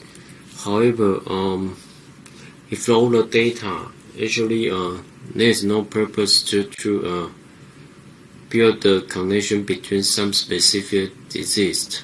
It's just useless data. But however, if you can find some connection, actually even you didn't develop the new wearable devices, but you can also find some new applications. Okay, for example, nowadays, no matter for the healthy people or for the patients, actually we always wear the medical devices and to collect the data and then send to the cloud. And then we can also develop the algorithm, right, to analyze those data. And finally, the analysis, the result can use for the medical doctor to predict if you need further the medical treatment or not. So some companies they already developed the commercial wearable non-invasive or minimally invasive the biosensors. For example, the most famous case is the Google. They want to integrate sensor into a contact lens, and they use the electrochemical way to detect the glucose in your tears. Yeah, so many companies have developed similar technologies. Or you can see this is a paper published from the Professor Ali Jabi's group. So you can see that they try to detect some smaller biomarkers as well as the heavy metal ions or the normal metal ions in your sweat samples. So those are very convinced that now the wearable devices, many people want to use that for further medical applications. However, even they are, it seems that they are really good, but they always has the problem of the battery or the show of the power. So actually, some companies like the Reflora or the Tommy, they already try to integrate the solar panel into their products like the jackets. And anyway, it's not cheap. So in our lab, we also want to develop such kind of useful technologies, but we focus more on the biomedical and the thermal energies, because these two kinds of energy, they were not affected by the environmental the factors. So it's all and can be generated from our own bodies. So first, when we talk about biomedical energy harvesting, of course it was seen about electromagnetic nature, but actually because it's the operation principle, it will use the metal and magnet. So that means the device could be a little heavy, and they need to relatively to rotate. So that means the structure will be three-dimensional and rigid. So maybe this is not good for as the power source for the wearable the sensor. Then in 2007, Professor Li Wang they decreased the size of the piezoelectric materials and developed piezoelectric nanomaterials. So this kind of device actually is good. Like it can be the two-dimensional and the flexible. But the problem is that we all know that for the nanomaterial synthesis, how to achieve the large-scale production is always a concern. So in our lab, we focus more of the technology is the triple generator, which is also proposed by Professor Zhongli Wang in 2012. Its working principle is very simple. It's just based on triple and electrostatic effect.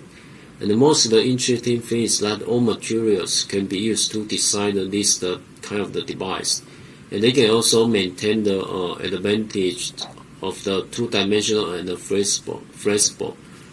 So today I will introduce some results from our group. Okay, then first we need to talk about what is the tribology effect, or some people may call it contact electrification. For example, we have done this when we were in the maybe the senior high school student. So you can see that when the two material contact, especially one material is better to be an insulator. Actually, the surface charges will transfer when two material contact, and we know that after the contact, actually the material can attract with each other. This is because of their surface, the electrostatic charges. But before the 2012, the Professor Zhongli Wang proposed this device, this kind of device. Actually, we just feel the daily inconvenience from the tribology effect. So the triboelectric effect now, in my opinion, or in many people's opinion, they will feel that this is an interesting science phenomenon, or they will develop the devices for the mechanical energy harvesting. But actually, from my opinion, it can be developed into many different kinds of devices for the different applications. So it has the infinity possibilities. Yeah. So like today, I will show some of our results. And then how this device work. So for example, you can just simply choose the two metal layer as the two electrode, and one electrode you can use as well as the contact material to contact with the PDMS. So because of the tribology effect, when they contact, actually the electron will transfer from the top gold electrode to the PDMS, the surface, and after they separate, it will create a potential difference, and now the electron will transfer from the bottom electrode to the top the gold electrode through the external circuit, and then reach a maxima. So because the tribology charges can remain on the surface for a long time, so once you try to push these two materials to contact, now it's just like a parallel capacitor. So you will result in a decrease of the potential difference, and this time the electron will transfer from the top the gold electrode to the bottom the gold electrode, and then return to zero. So that means if you can periodically to let these two material to contact and separate, and it can provide you a continuous output. So many people just use this kind of device to collect the mechanical energy from the environment. Or some people, they will also use this device as a cell-powered physical sensors, because for this kind of device you don't need a drive power, right, to let it work. So for example, if you observe the open circuit voltage, actually can provide you the useful static information, for example regarding the deformation of the contact area. However, if you can observe the short circular current, actually the peak value will highly dependent on the dynamic process of the device operation. So that means you can collect more the information of the device. For example, some group have tried to develop this kind of device as the smart keyboards. For example, you and me, even we try to type the same word, actually the speed is different. But however, I feel this is the kind of the device has more the possibilities, because if you can modify the surface with some pro molecule, actually it can help you detect the target ions molecules or the microorganisms. So this is really, I think, it's really a new type of the cell-powered biochemical sensors, because for the most of the traditional biochemical sensors, you will use the optical or the electrochemical ways. But for this kind of the devices, you just need mechanical energy, then it will give you a spontaneous output signal. So I think it's a new tool for cell power technologies. Improve the disadvantage of this kind of device. So you can see that this is the paper we published this year, a review article. So I work with the Professor Dr. Choi and the Professor Semin Lee. Actually, we have correct lots of the literatures regarding the solid and liquid contact education and their application for energy harvest and the cell power applications. Okay, also even on this kind of a device, it looks fancy, but you still need to know there is something you need to know. For example, now actually we didn't systemically to compare the materials. For example, like how to design a molecule, which is good to be the triboelectric positive material or the negative material. So if your background is the chemist, it's very good to join this research area. Or if your background is physics, it's also good because most people now design these devices just based on electron transfer. But however, you need to know if the surface, your material surface, will also absorb some of the water layer and can bring some ions. Actually, during the contact education, the ion transfer will also happen. So, how to find a balance between these two effects is also a good challenge. And if you are an engineer, it's also very important. It's because, for example, in Taiwan, it's very hard to feel the humidity effect. The temperature effect is because the humidity is too high. So that means that this device, it will be highly affected by the environmental humidity. So you can see here, if the humidity increase from 10% to 50%, actually the surface charges will decrease by around 5 times. So that means how to pack this device and to avoid the effect from the environmental humidity is also a challenge. But this is also a big issue we need to overcome as soon as possible.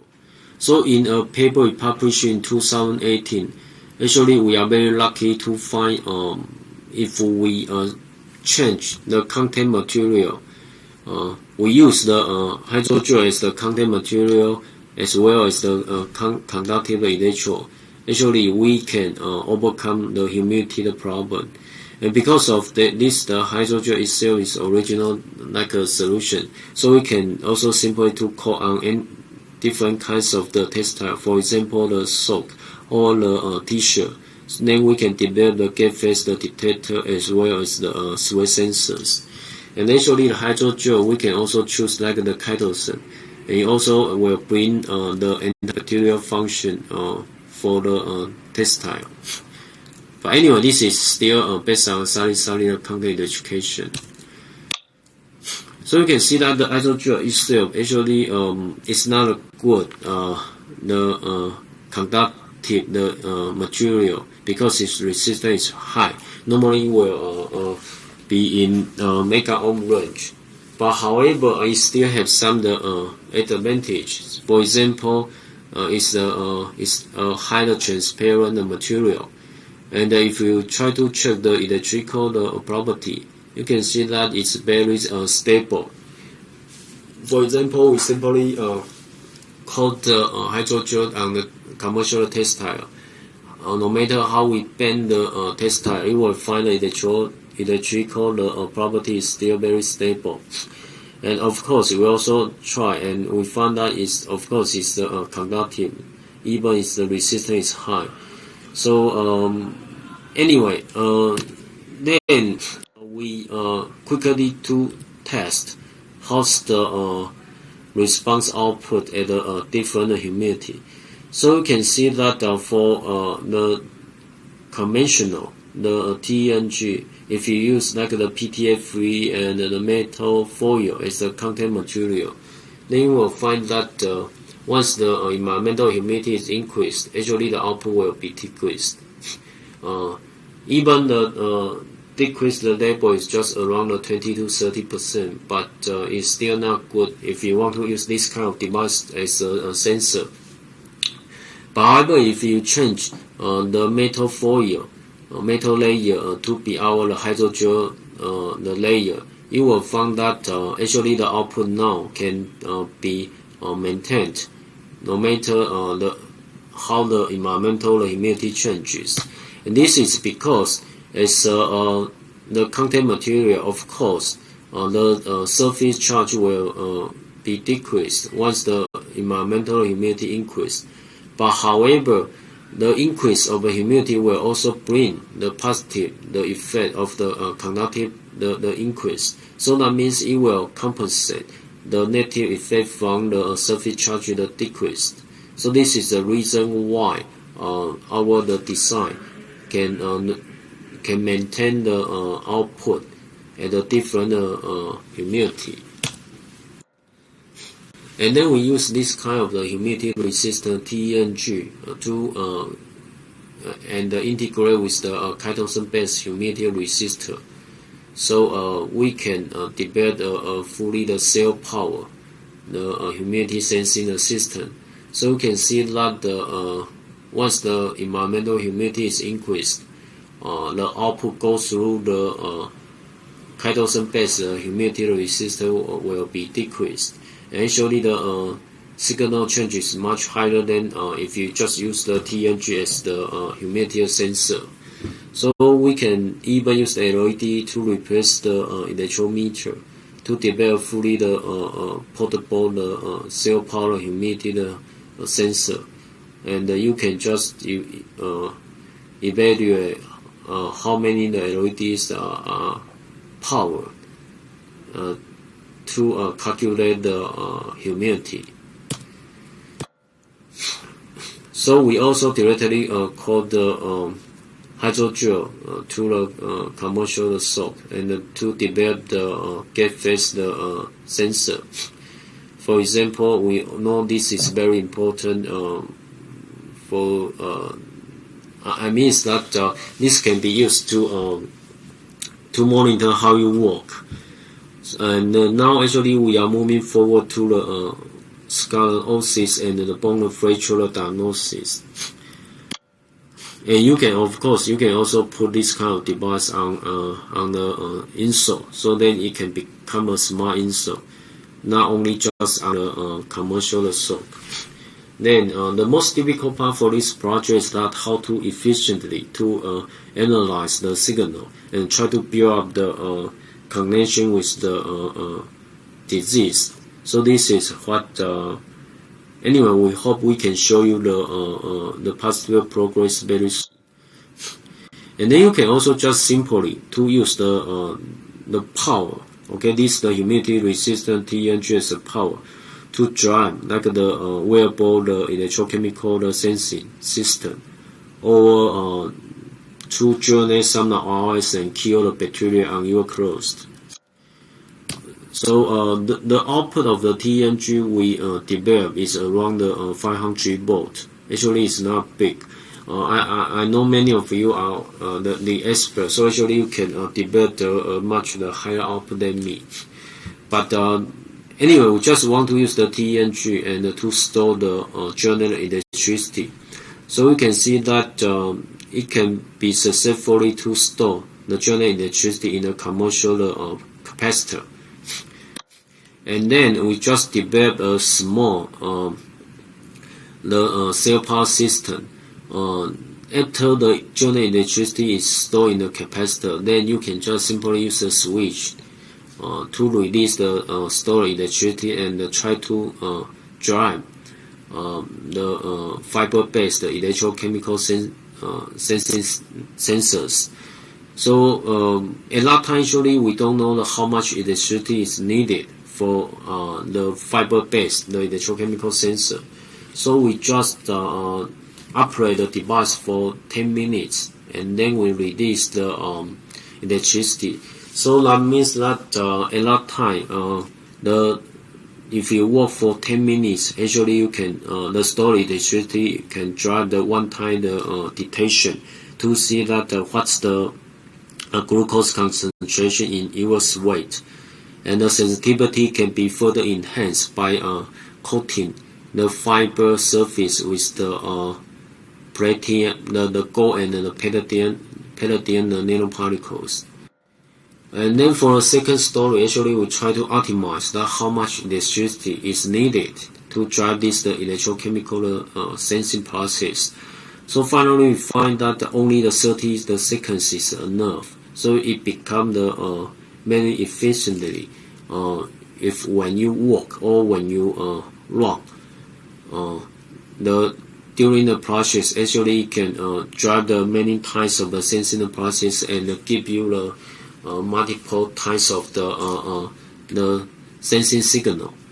And this time we change the target to the lactate. Anyway, the glucose and lactate they are very useful the biomarker in the sweat samples. And we also find that no matter bending or without bending, our system can still provide very reliable signal. Important is that this is a controllable property. So it's very different to like the cerebral based products. And it's controlled by your motions. So for example, for this project, we want to study the two different conditions. One is that your clothes is dried. So it's just like you only have the electric field effect or the electroporation effect.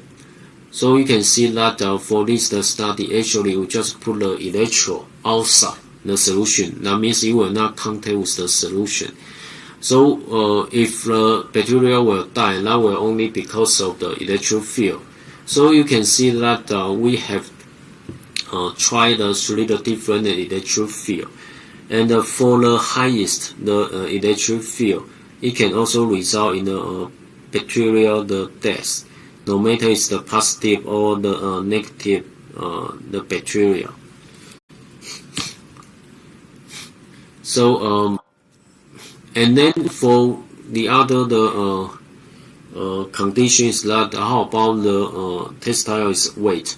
So for this purpose, actually we further functionalize the textile with the nanowire in order to have the tip enhance the electric field effect. So you can see that the result is like when your textile, your clothes is wet, so it will also result in the electrochemical reduction of the oxygen and generate the hydrogen peroxide. And we all know now the hydrogen peroxide is not good for the bacteria. But of course, if its concentration too high, like more than the 100 micromolar, it will also not good for the normal cells. But however, the concentration generated by our motions, actually we can control, right? We can just control like below the 10 micromolar. So it will only result in the disinfection, but will not damage the normal cells. So this is very important. So we can see that once it's a high-bar effect of the electroporation as well as the hydrogen the disinfection, you can find that now the antibacterial performance is much better than the drier conditions. So we also design a system, right, just to store the electricity, and maybe before you enter your home or the office, you can just release the stored electricity and kill the bacteria on your clothes. Then you can very clean and safely to enter your home or the office. So that, of course, that we already demonstrate or develop and demonstrate the humidity-resistant TNG and their application. And the other option for humidity-resistant TNG is we just directly use the solid liquid content education to develop the device. For example, in 2013, when I still was a postdoc in the Professor Zhongli Wang's lab, actually I have mentioned solid liquid itself like the water, can also contact with the solid and the gel-laden AAA charges. We have demonstrated that the hydrophobic or the superhydrophobic layer, and we very detailedly to study the mechanism. But the problem here is, okay, if your liquid is water, then you need to at least have the hydrophobic layer. So that will not be good for sensing the application, especially maybe even the surface the property will not change too much regarding the hydrophobicity. And we also use this the solid liquid quantification to develop the ion sensor for the sweater detection. So you can see that we just also simply use the hydrogel as the conducting material and just to coat a hydrophobic PDMS layer. And once it contact the clothes absorb with the sweat, if there is the different ion concentration in the sweat, actually will result in a different output signal. And the mechanism is not hard. You can see that once the PDMS and the your sweat to contact, the triboelectric effect will also result in the electron transfer from the water to the PDMS layer. And then after separate, you will also create a potential difference. So if now there are more ions in water, actually it will neutralize the general triboelectric charges and decrease the electric output. So now we are trying to move this project for the drug screening. Anyway, but for that one, actually we cannot have the selectivity. That's also the main challenge for the solid and liquid contact education. And then in this story, we also collaborate with the Professor Dr. Choi and Professor Semin Lee. We just studied the possibility of using the contact education, solid and liquid contact education to develop the catching sensor. So we developed the TR2 nanomaterial and to contact with the liquid. And you can see that the mechanism is still quite similar to the previous results. And the reason why we use the TR2 nanomaterial is because the catching will spontaneous and selectivity to binding to a TR2 surface because of the ligand to charge, the transfer phenomenon. So we have very clear evidence. You can see that from KPFN result. Once the TR2 surface is binding with the higher the concentration of the catching, actually it will increase the surface potential. And this is we also use the UPS to further confirm the Wolf function. So you can see that after the binding of the catching, actually this the complex it has the less the Wolf function, smaller Wolf function. So that means during the contact electrification process, it can result in more the electron to transfer to the liquid. So you can see that from our result, the sensitivity is actually good, like from the 1 nanomolar to the even the 10 micromolar.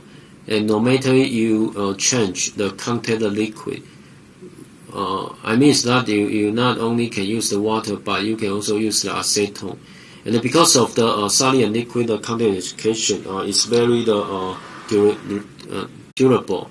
So no matter how many times you contact, it's not like the solid and solid the contact. It can provide you a more stable and more reliable output signal. And it will also not affected by the contact frequency as well as the environmental humidity. So anyway, this is a very good comparing to the solid and solid contact education. And recently we also demonstrate it can be used to develop metal ion sensor. So we also very successful to demonstrate for real sample detection. So for this humidity resistant nanogenerator, you can also consider the thermoelectric nano sensor. for this sensor, of course, you are not affected by the humidities because the mechanism is based on thermometry. So for this purpose, actually, we have used the titanium nail wire because of it will only react with the mercury ion among so many different metal ions. And after the formation of mercury telluride, its seepage coefficient is much higher than the titanium-based the material. So this is the reason why after the detection of the mercury ion, the output signal will be increased. So we also use the KPFN to get the more detailed information. So you can see that after the formation of mercury telluride, once you can give higher the temperature, the difference, you can see that the mercury telluride can have much higher the output than the titanium. And we also evaluate the performance by the changing the environmental temperature, heating the temperature. So you can see that even the temperature difference is small, it can still provide you the sensing the behavior. And the detection limit is good. It can achieve like the 10 nanomolar. So this is already good enough for drinking water detection. And then we also try not only the heating but as well as the cooling. So you can see if in your future application you need cooling the source as your temperature control source, you can see that you can still have the very similar results. And the selectivity and for real sample detection, we also show you a very convincing result. So finally, I would like to thank my students, and recently we collaborate with the many medical doctors in order to help the more the people, especially the patients. And of course, I also want to thank the funding agency from the town government. So thank you.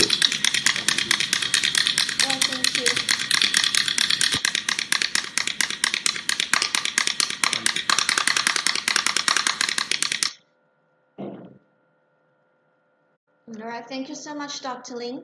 And for all the audience, if you have any questions, please leave them on the question box. And let's welcome our second professor, Professor O. Let me introduce Professor O first.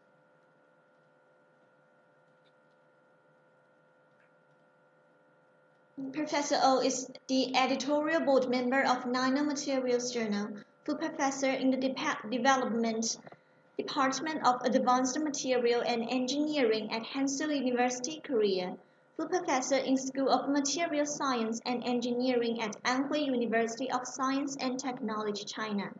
He was appointed as one of the top 100 scientists in the world at IBC, UK, and top 2% scientists in the world at Stanford University, USA. Let's welcome Dr. O. Hello, Dr. O.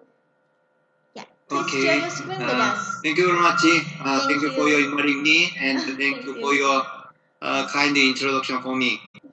And so I need sharing. Yeah, please share your screen. Okay.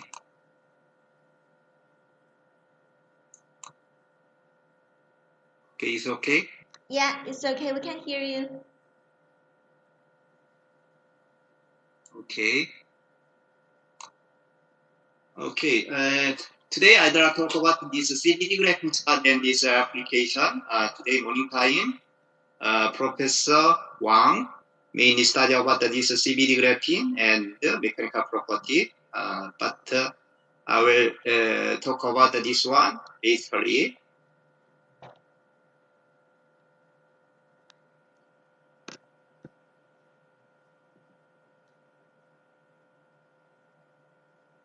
In our group, so we mainly study about this kind of application.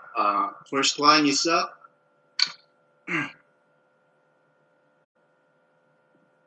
okay, wait a minute.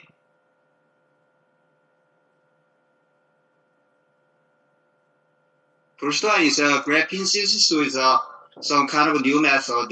Second one is a thin film and coating fabrication, and the third one is kinetic and mechanism, and the surface and colloidal chemistry, and material synthesis with a composite and electrochemistry.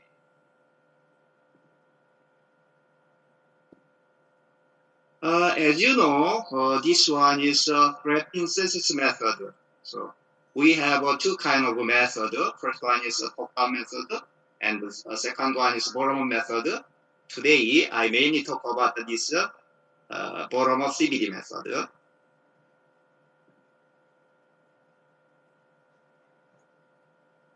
Why this one is not working?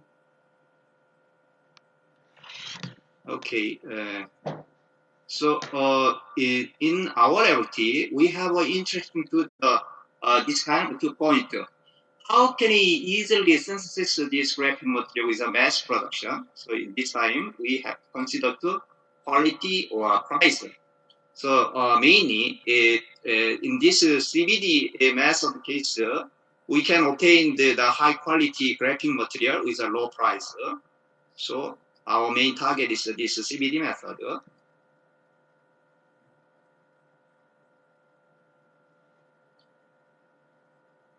So as you know, in this CVD method, we have 2 kinds. First one is architectural method with SiC matrix, and the second one is metal catalysis method with a CVD method. In case of first one, it requires high temperature condition, and also from this method, so we can find the non-uniform process state. But in the time, so this SiC wafer is a little bit expensive. But in case of metallic catalysis, we require a little bit lower temperature condition with a uniform process state. So we want the main want this metallic catalysis-based CVD method.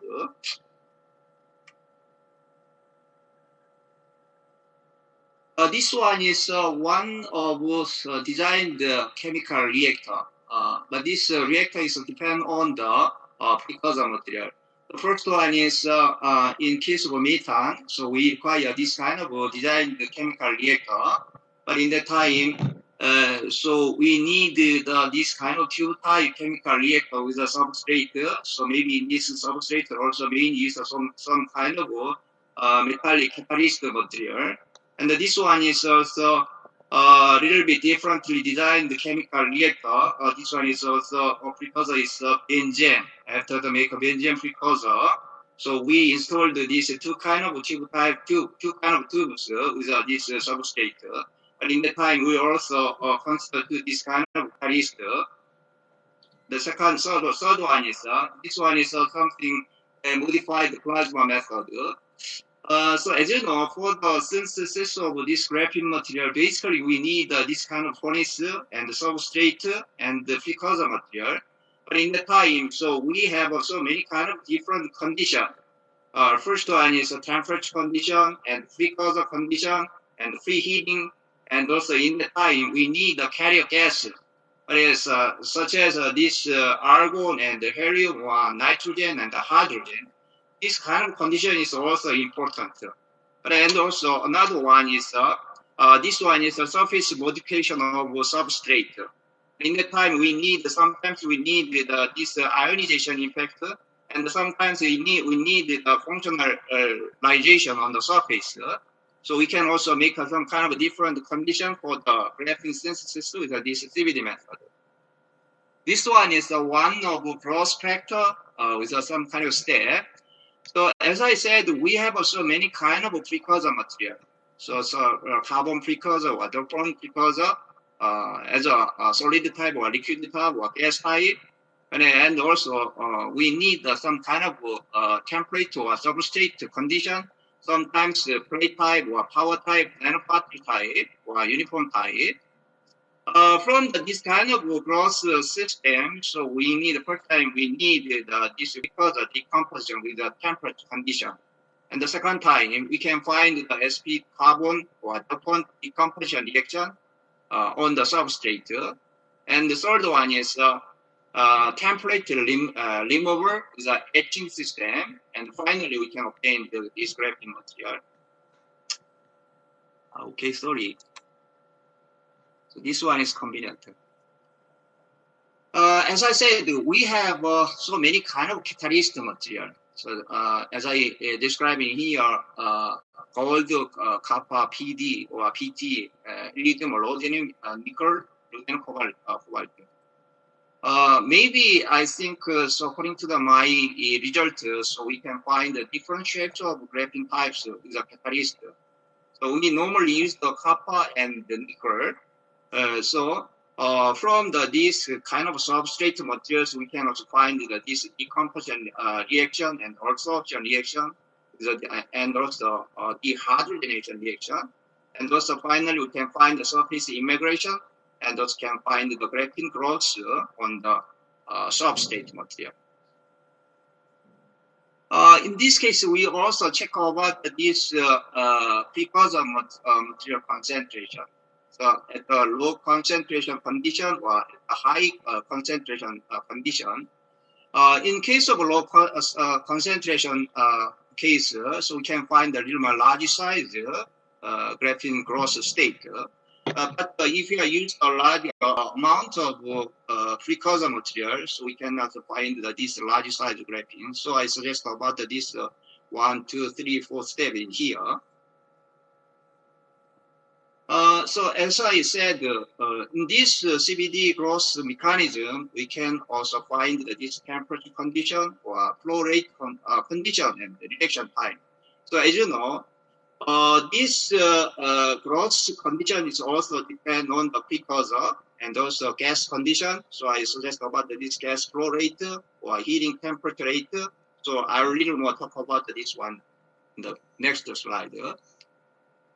In case of methane, so I suggest about this schematic diagram in here. This one is also formation temperature condition at a high temperature condition or low temperature condition.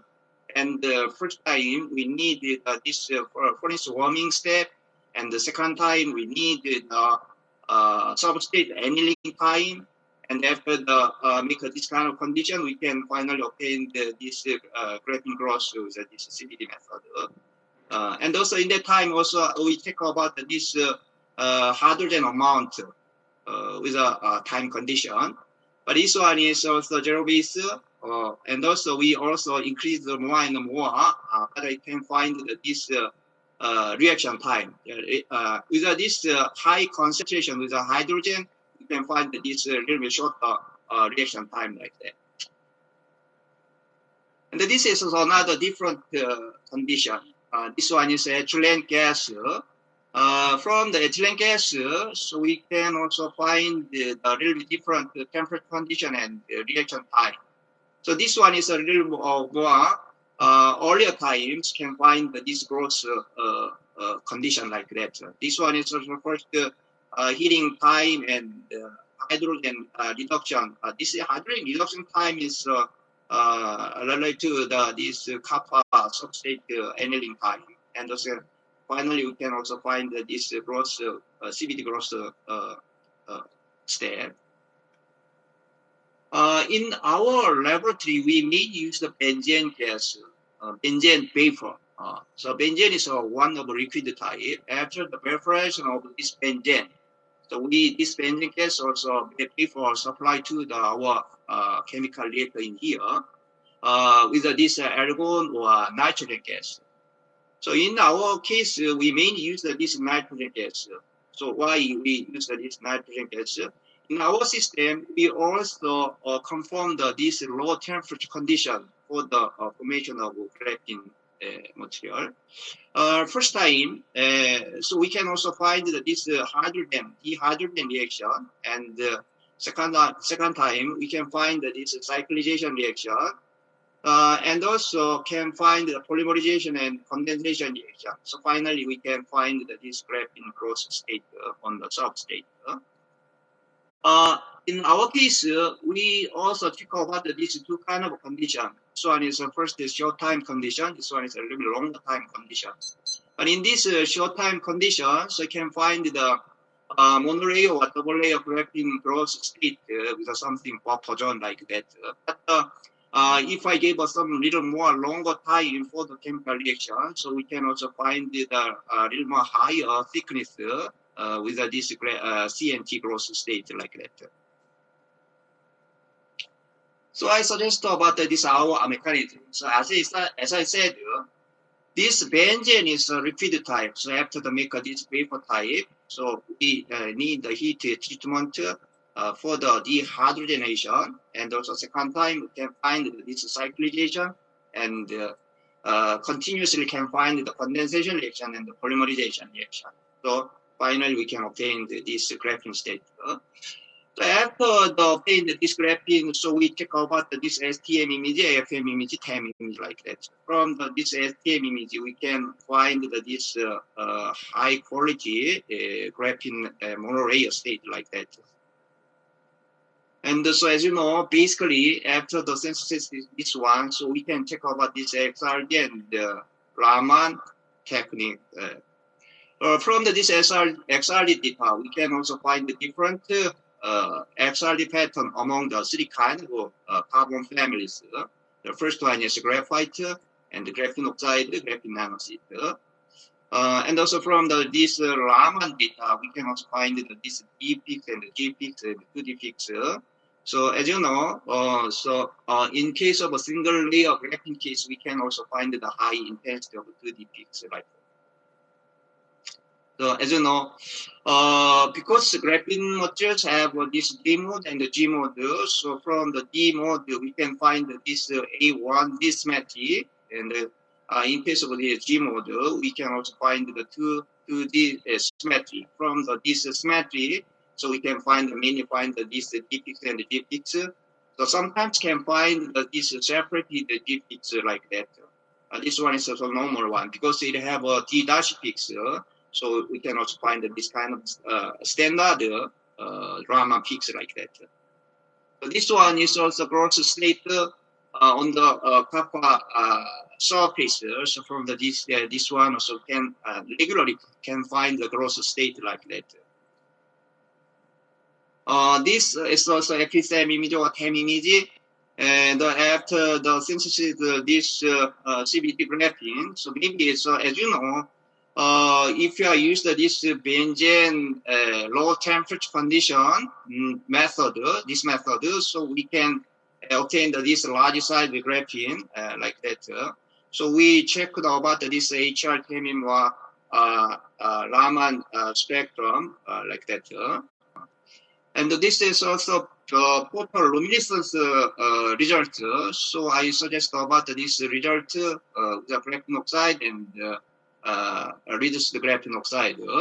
So the first one is also graphene oxide, and the second one is graphene material. So you can find a different recombination effect with an electron transfer effect from this here data.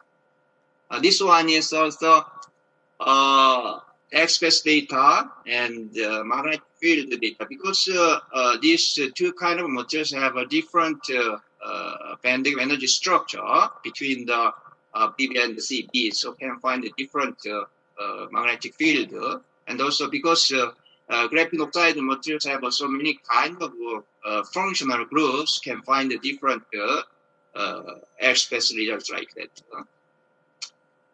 And also next one is etching effect. After the synthesis of this kind of graphene, we need the transfer. So for the transfer, so we need this etching step. First one, after synthesis of this graphene, so we need the polymer supporting. Second step. As a third step, and we need this etching with oxygen plasma. So in that time, we need this oxygen plasma irradiation on the back side. And also this one is put to the etchant. We have also many kind of etchant, but in the time we can also find the saturation effect between the graphene and the copper foil. And after the saturation, this one is need the transport to any other substrate material. In the time, so in this case, we have other different types of method. The first one is the PMM method. The second one is the TRT method. Except this one, so we have acetone insoluble method or water insoluble method. We have so many kind of method for this estimate. This one is agent material. In case of copper material, we have so many kind of agent, sodium sulfate or hydrochloric acid with hydrogen peroxide, and ethanol and hydrochloric acid with hydrochloride. And another one is ammonium sulfate with hydrochloric acid.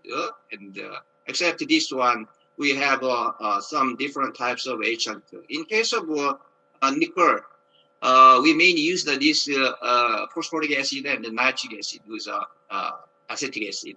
Except this one, so we have ferric chloride solution with ferric nitrate.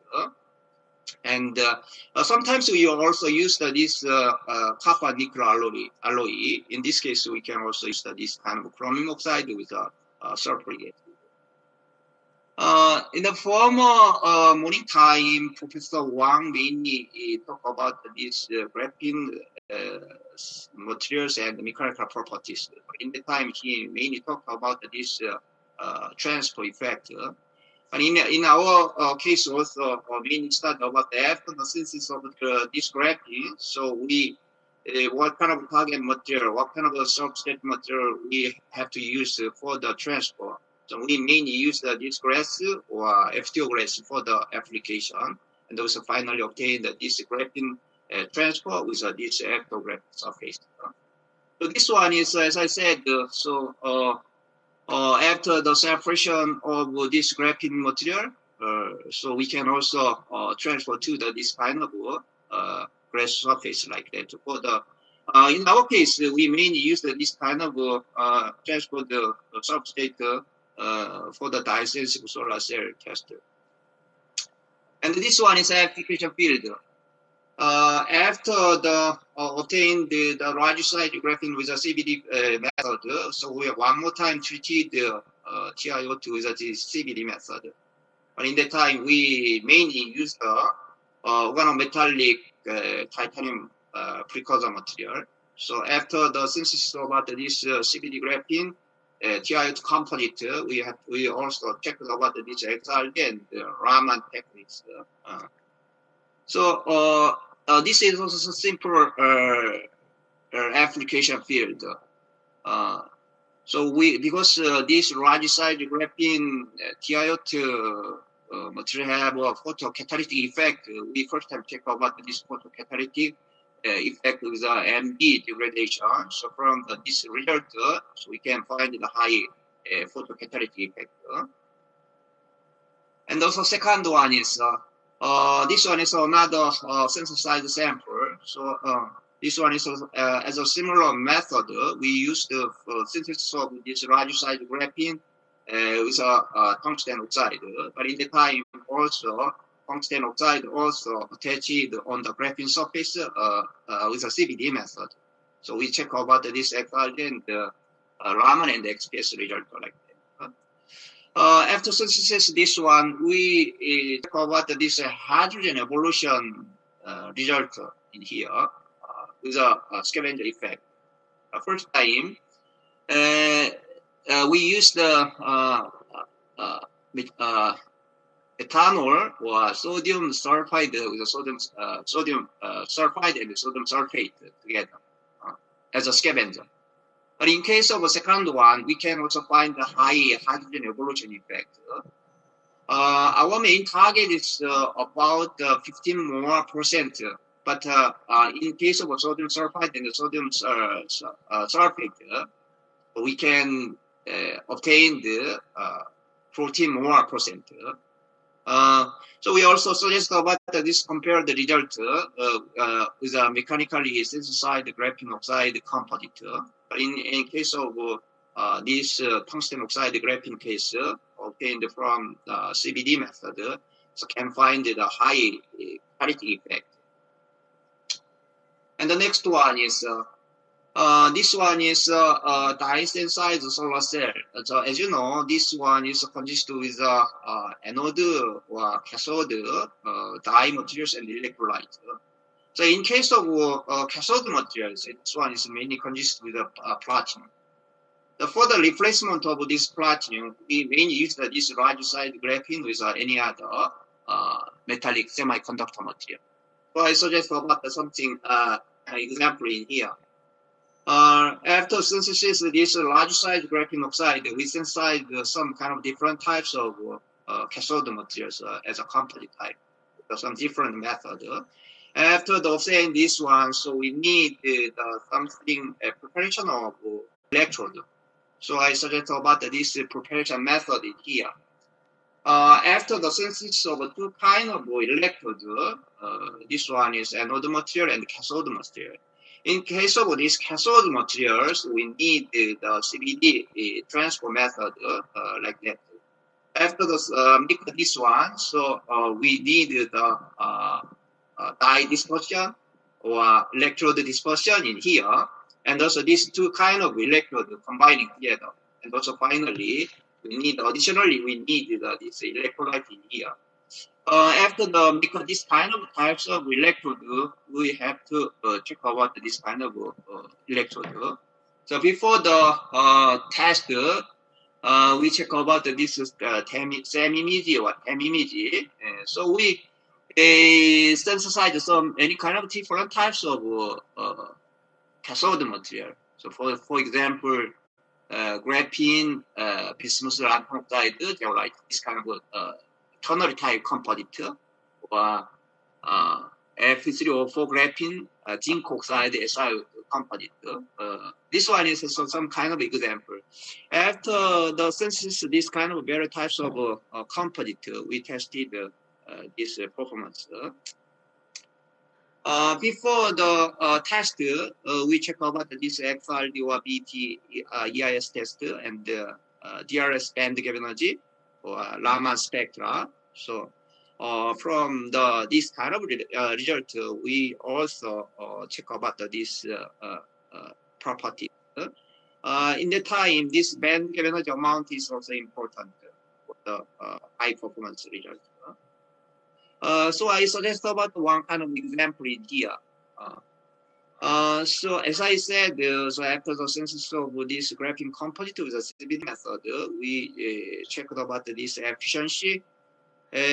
So one of reference is platinum. In case of platinum, so this one is have a 7 more percent. In this case, so we can also find the 7.99%.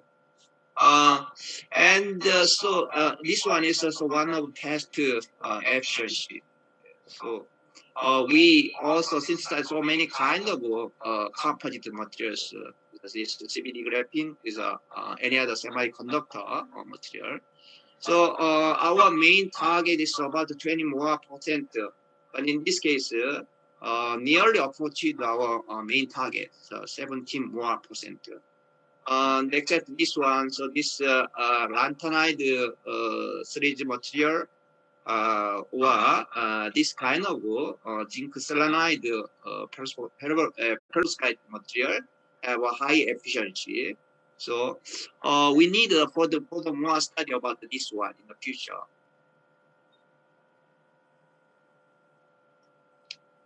This is our conclusion. In our graphene works, we mainly verified this potential CVD graphene as a support material is a metal nanoparticle in terms of a simple dye decomposition, hadron evolution, and electrical devices. Except this kind of electrical dye-sensitive solar cell, we mainly study about this any other electrical devices such as secondary batteries for capacitor and the chemical sensor. And also it also highlight more generally graphene materials have a potential application of CVD graphene based materials in terms of environmental protection or electrical or chemical or biological conversion. Thank you very much. This is acknowledgement. Thank you very much, Dr. Kwang Hyun-jo in SET. Thank you very much, Liu Yin in the AUSD, and Dr. Shreshi, Malaya University in Malaysia, and Dr. Jung Kim and Dr. Jong Won Jung. Thank you for your attention. Right. Thank you. Thank you so much, Dr. O. Thank you. Please stop the screen share with us. Okay. Yeah, thank you. And for all the audience, if you have any question, please leave your question in the question box, or you can just straightforward to us, and we will forward them to our speakers. So let's welcome Dr. Cabral.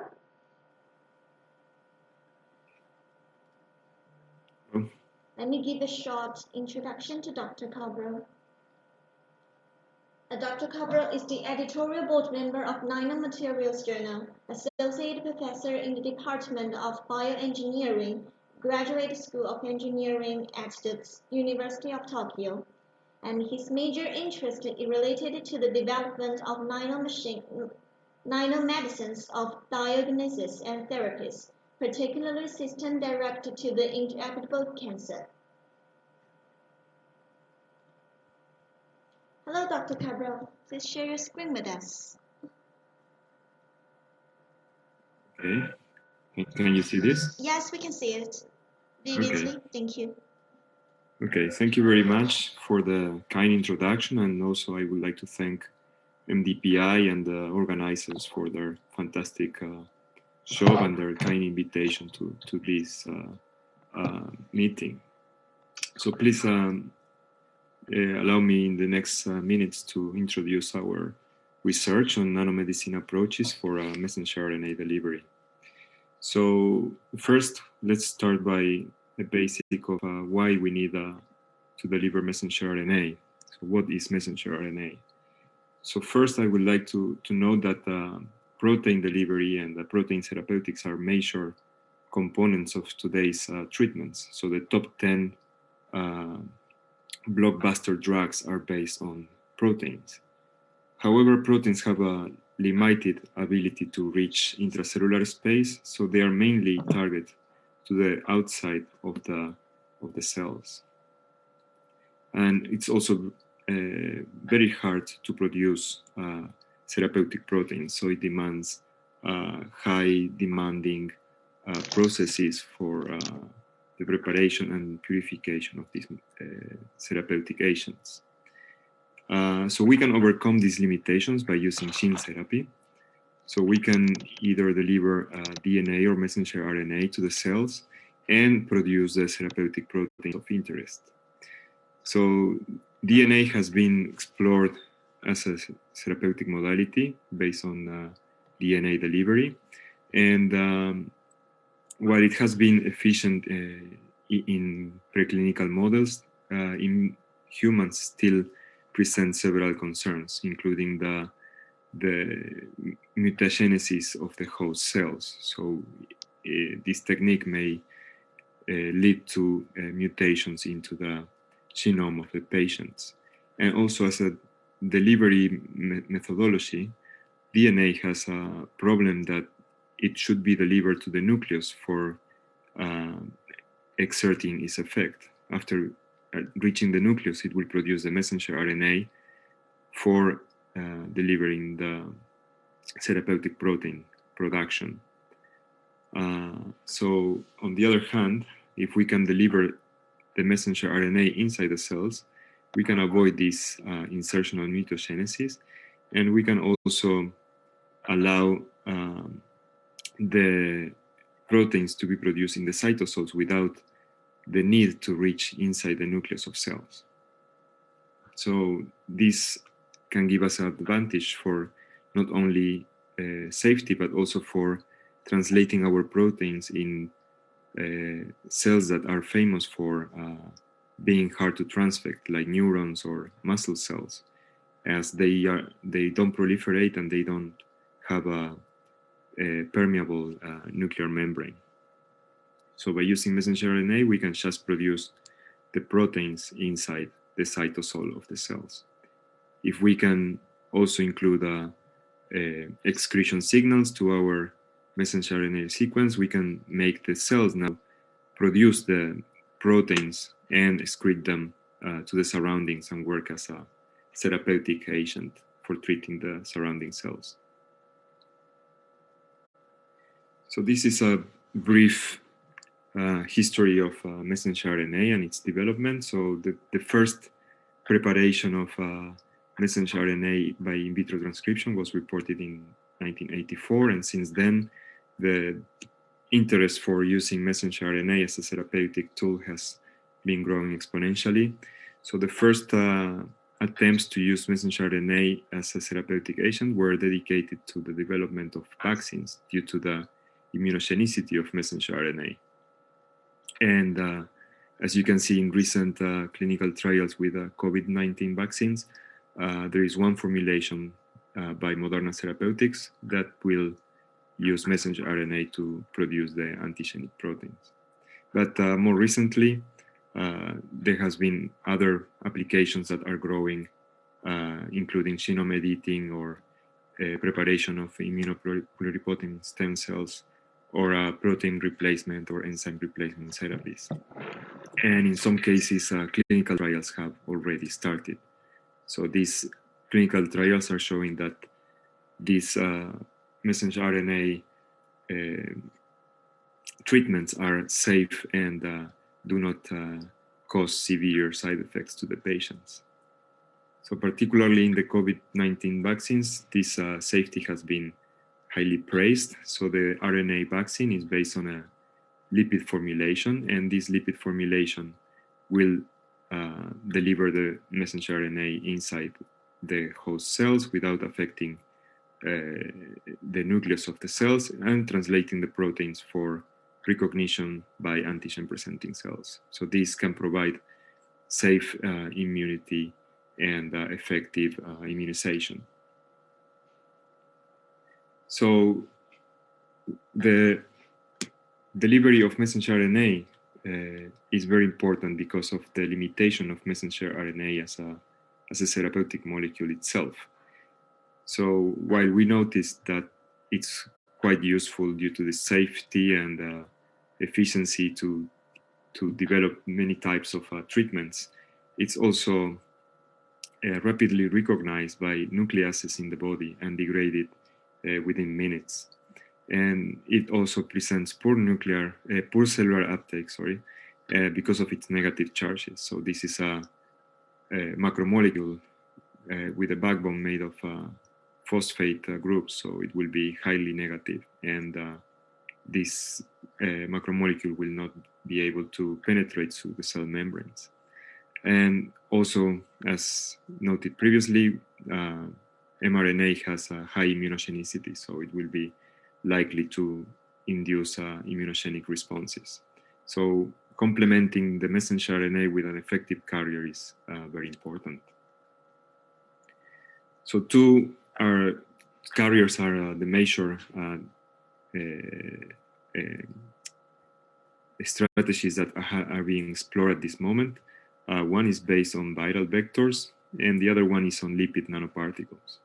Viral vectors are quite effective for translating cells. They present ligands on their surfaces, and they can protect the messenger RNA inside their capsids. But they present several limitations as well, so we cannot load RNAs larger than 5,000 bases. They also have potential mutagenesis and also immunogenicity drawbacks. In the case of lipid nanoparticles, they are very good for delivering the messenger RNA inside the cells. However, they have limitations of poor stability and relatively high accumulation in the liver, lung, and spleen. So if we want to guide them inside the body, it's very challenging to target other tissues besides these scavenging organs. So the development of new carriers for messenger RNA is quite important for the development of messenger RNA-based treatments. So in our case, we are using polymeric micelles as messenger RNA carriers. So polymeric micelles have been pioneered by Professor Kazunori Kataoka at the University of Tokyo. And this system can incorporate different types of therapeutic agents, including small molecules, nucleic acid, or proteins, just by engineering the blocopolymer structure. So we can adjust the properties of the drug loading segment to interact with the therapeutic compound and trigger the self-assembly in water by controlling the interaction of the drug loading segment and the therapeutic compound. These polymeric micelles are around 10 to 100 nanometers, and they are covered by a hydrophilic shell. We usually use polyethylene glycol, which is clinically approved and can protect the proteins inside the core of the polymeric micelles. In addition, we can also introduce ligands for specific cellular recognition and allow for targeting particular cell subpopulations to increase the efficacy of the delivery. So based on these formulations, we have proceeded different clinical trials, particularly for the delivery of small therapeutics. For example, platinum drugs for treatment of cancer, paclitaxel, epirubicin. So these treatments have shown that polymeric micelles are quite effective for delivering therapeutic compounds to humans, and they also promote the safety of the treatment. So that encouraged us to deliver other type of therapeutic agents that have challenging issues for reaching their target in vivo. So in the case of nucleic acid, we can use a blocopolymer composed of a hydrophilic neutral segment, for example, polyethylene glycol, and a polycation. So the polycation will interact with the nucleic acid, as the nucleic acid has negative charges, and it will self-assemble by polyion complex formation to allow us to have a nanoparticle with a core shell structure protecting the nucleic acid in the core. So by using this strategy, we have been able to load plasmid DNA, small interfering RNA, antisense oligonucleotides, and messenger RNA, which is the interest of our talk. So in the case of messenger RNA, our micelles are around 30 to 100 nanometers, as we can see here by dynamic light scattering and also by transmission electron microscopy. So you can see a very homogeneous and well-distributed formation of our polymeric micelle structure. So by coating the messenger RNA with the dense PEG shell, we can protect it from enzymatic degradation, as enzymes will have a hard time to penetrate into the core of the micelles to attack the messenger RNA. And we can also reduce the immunogenicity by avoiding the interaction with the toll-like receptors in the endosomes of the cells. If we just enter the cells by using naked messenger RNA, toll-like receptors will recognize them and trigger inflammation. On the other hand, if we have the PEG coating, we can avoid these inflammatory responses. In addition, we can also engineer the polycation to present, for example, buffering cationic units that will protonate at acidic pH. And because the endosomes are more acidic than the extracellular space, these polymeric micelles will protonate inside the endosomes and disrupt endosomal membranes for delivering the messenger RNA to the cytosol of cells. So these systems have shown ability for enhancing cellular uptake, decreasing immunogenicity, and they have potential for systemic delivery. So for systemic delivery, we need to improve the stability of these systems to overcome the presence of polyanions in blood. So we have several macromolecules in blood that will disrupt the polyion complex between the micelles, the polymers, and the messenger RNA. So one way to do it is by introducing cross-linking units, for example, thiol groups to the polycation. Then once the micelles form the core shell structure, the core will be cross-linked by disulfide bonds. Another way is to increase the hydrophobicity of the polycation segment by introducing hydrophobic units, for example, cholesterol in this case. And this will trigger a more stable core formation by interaction between the cholesterol units. So, for example, in this case, we can use them then to treat diseases by systemic injection. So we use this system based on cholesterol for stabilization, and we have a control micelles without the cholesterol and the cholesterol modified blockopolymers. And we load messenger RNA into these systems and inject it systemically to treat the human pancreatic cancer. And to treat this cancer, we use a messenger RNA that encodes SFLT1, which is an anti-angiogenic protein. So when the cells express this protein, the blood vessels will not be generated in the tumor. So we check first the expression of the proteins in the tumor position, and found that when we use cholesterol modified polymers, we can deliver the messenger RNA effectively to the cells and produce the proteins in situ. Also, by introducing cholesterol to the polymer, we can increase the stability in the bloodstream and prolong the blood circulation of the messenger RNA. And importantly, after several administration of the messenger RNA loaded micelles, only the micelles with a higher stability, so that's the micelles with cholesterol, are able to suppress the angiogenic signals and reduce the formation of new blood vessels in the tumors, which translate in a reduced tumor growth rate. So these results indicate that micelles have potential for treating diseases after systemic injection, and they also show that if we can enhance the stability in vivo, we can achieve much more stronger therapeutic effects.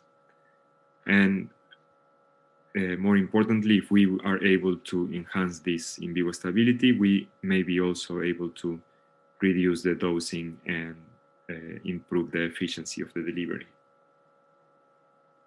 So we have looked into more detailed interactions between polymers and nucleic acids in our laboratory, and we have observed that in the case of micelles loading double-stranded RNA, it's very difficult to trigger the secondary association into a core cell structure. Actually, when we are using short double-stranded nucleic acid like siRNA, this will form a polyion complex, and it will remain as a polyion complex structure without micelle formation. On the other hand, if we use a single-stranded RNA, like antisense oligonucleotide, for example, we can trigger the secondary association by compensation of the loss of entropy. So we are changing from a high entropy system to a low entropy complexation with the PEG polycation. So we hypothesize that if we change the flexibility of the polycation in the blocopolymer, we would be able to allow a much more stable polymeric micelle formation. So to prove this hypothesis, we focus on complementary systems, one based on the polypeptide bond, which is a relatively rigid structure and will present a backbone strain when complexing with the messenger RNA. On the other hand, we use a relatively more flexible polyester polymer that will interact more effectively with the messenger RNA with a lower backbone strain. So this work has been done by my PhD student, Dr. Takuya Miyazaki, for his graduation last year. Now he's a postdoc at Kawasaki Institute of Technology, and we keep collaborating in messenger RNA delivery. So what he did is develop a PEG polylysine system and a complementary system with a polyglycidyl backbone, which present an ether bond and is much more flexible. The other parameters in these polymers are the same. So we have the same neutral polymer and the same amount of amine units in the moieties for complexation with the messenger RNA. So by using these polymers, we can assemble comparable micelle structures as the size and the core size are comparable as determined by dynamic light scattering and by TEM. So the size of these micelles is around 50 nanometers. And the micelles load approximately 1 or 2 messenger RNAs per particle. So first we test how these polymers were complexing with messenger RNA. And to do this, we evaluated the complexation by isothermal titration calorimetry. And this experiment allows us to see how the interaction between the polymer and the messenger RNA occurs at different polymer to messenger RNA ratios. So when we put a 1-to-1 ratio of amines to phosphates in the phosphate groups in the messenger RNA, we can see that the PEG PCBA, the flexible polymer, allows us to have a very sharp and distinguishable complexation.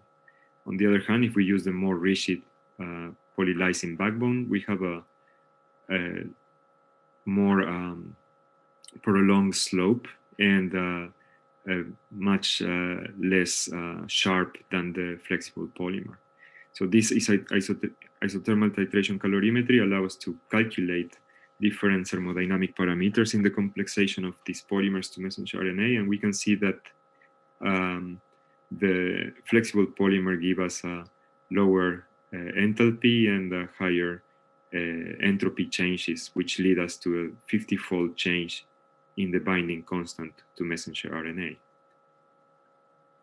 So this increase in the binding affinity of the polymer to the messenger RNA can then be very useful for promoting the stability under physiological conditions. So a major problem when we inject polymeric micelles into the bloodstream is the polyanion exchange in blood.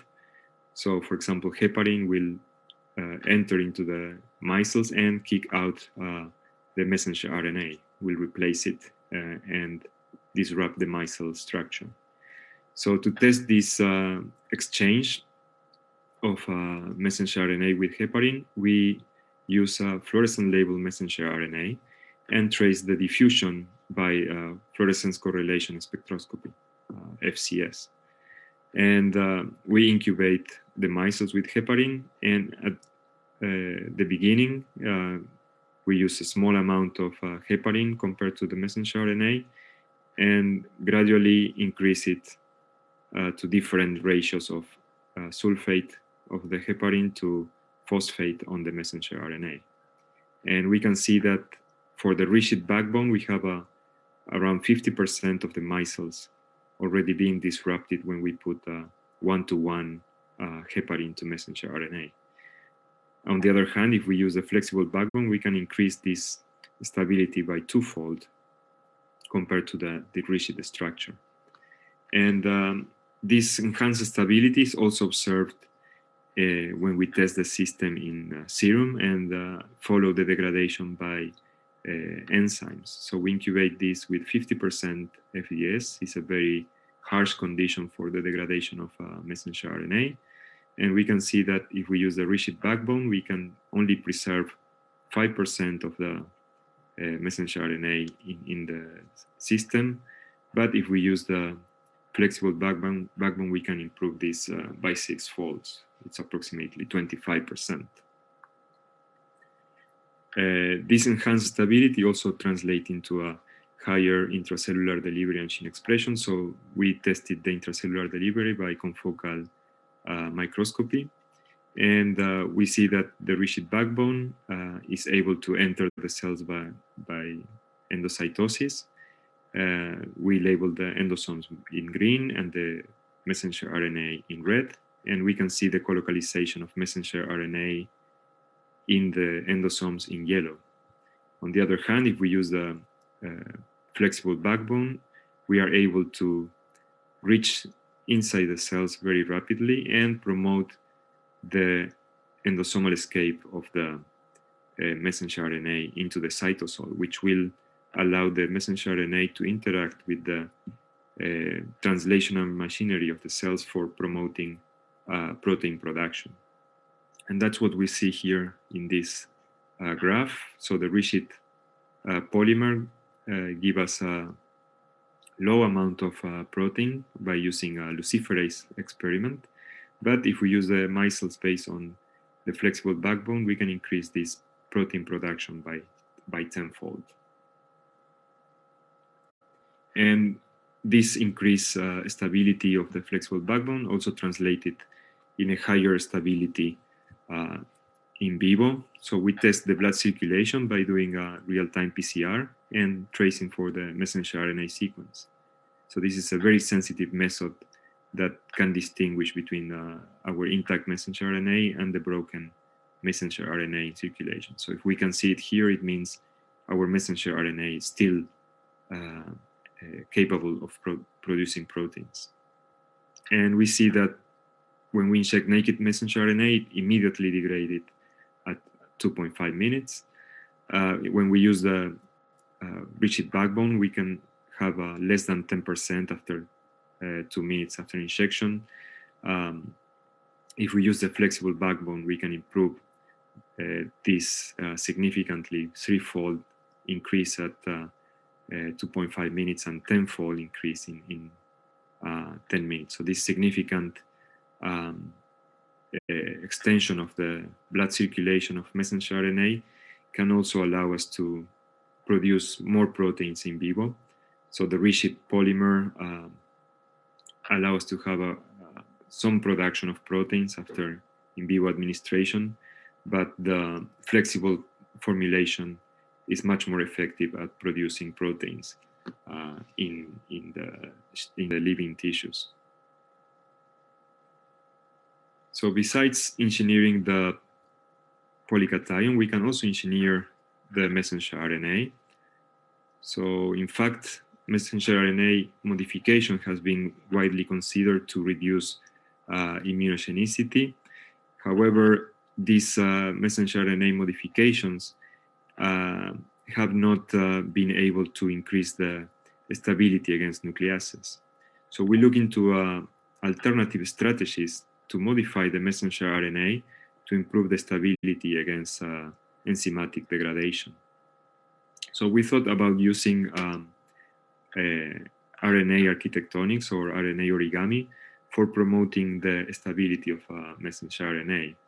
And this would allow us also to produce systems that can be merged with polycations and PEG polycations for assembling nanoparticles for enhanced delivery. So we hybridize different lengths of oligoRNAs to the messenger RNA and tested the translational activity and the immunogenicity of our modification. So we want to modify the messenger RNA but preserve its translational activity and also keep its immunogenicity low.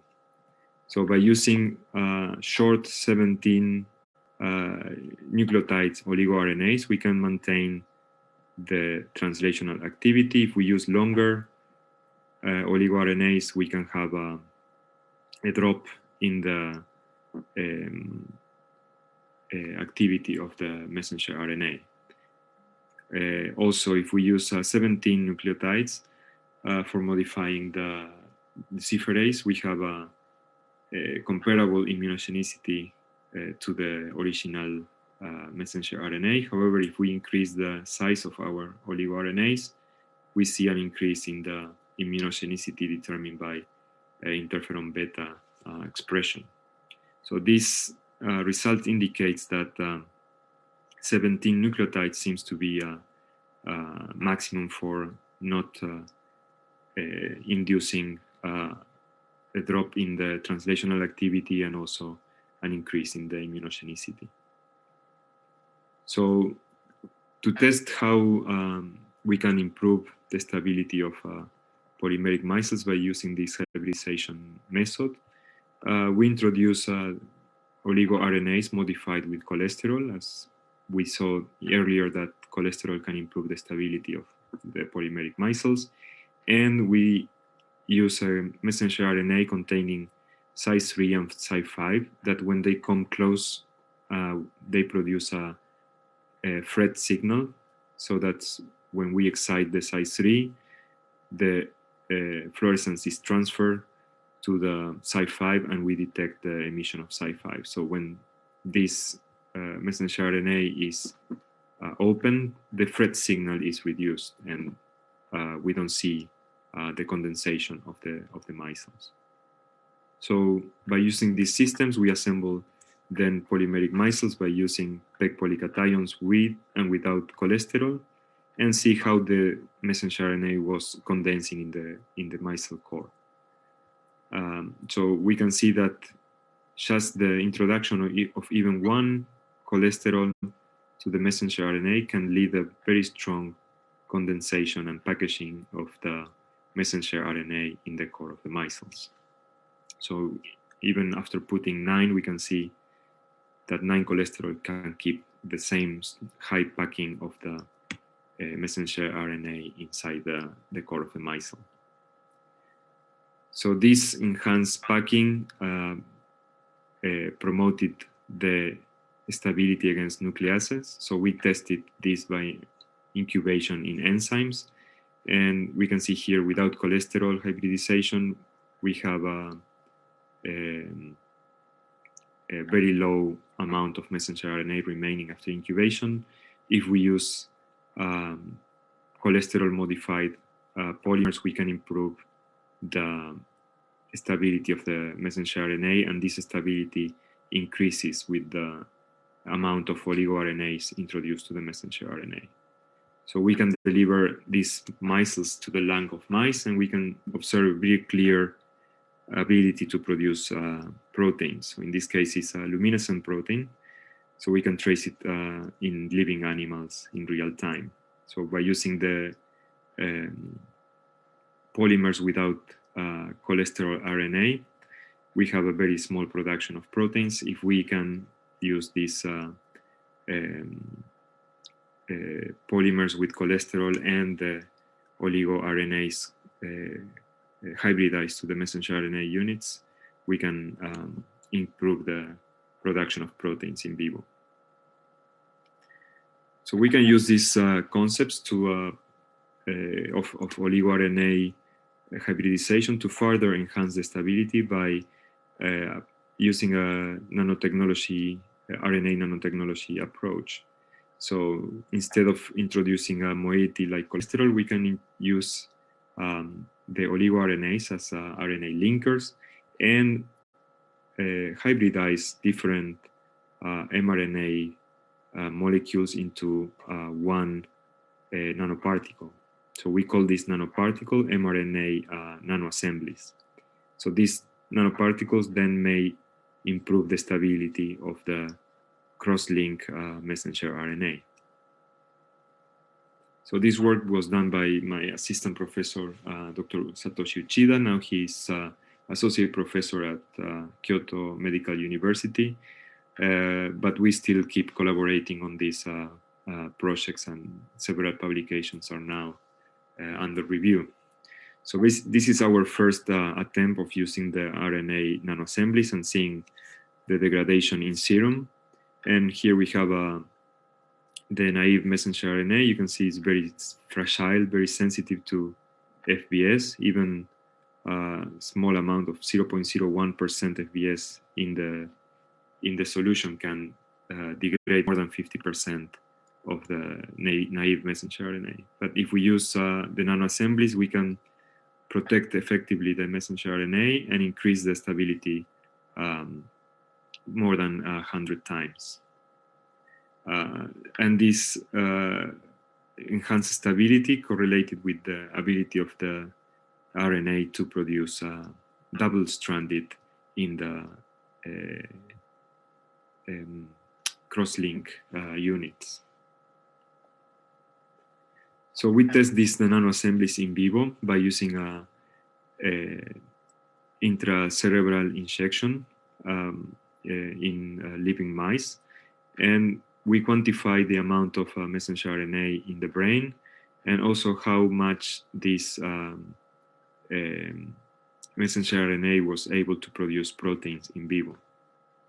So compared to the naive messenger RNA, so the not cross-linked messenger RNA, we have a significant enhancement of the presence of messenger RNA in brain tissues, and this also promotes the production of proteins in the brain of the animals. On the other hand, if we use the nanoassemblies, we don't have an exacerbation of the immune response, and the immunogenicity is much lower than the naive messenger RNA. So this modification of messenger RNA by oligoRNAs can give us strategies for directly interacting with polymers and also for cross-linking the messenger RNAs without increasing the immunogenicity. If we use longer oligoRNAs, we have problems on immunogenicity and translational activity. So in addition, we can also introduce polymers to these nanoassemblies and produce polymeric micelles loading nanoassemblies in their core. So to compare these systems with naive messenger RNA, we also use long naive messenger RNA, which will have a comparable size with the nanoassemblies. So we tested these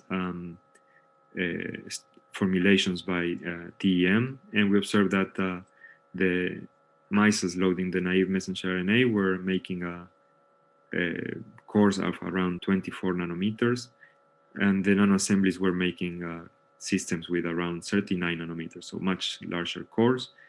That we also calculated the amount of peg chains on these nanoassemblies, and we found that the nanoassemblies were able to achieve higher pegylation than the naive micelles.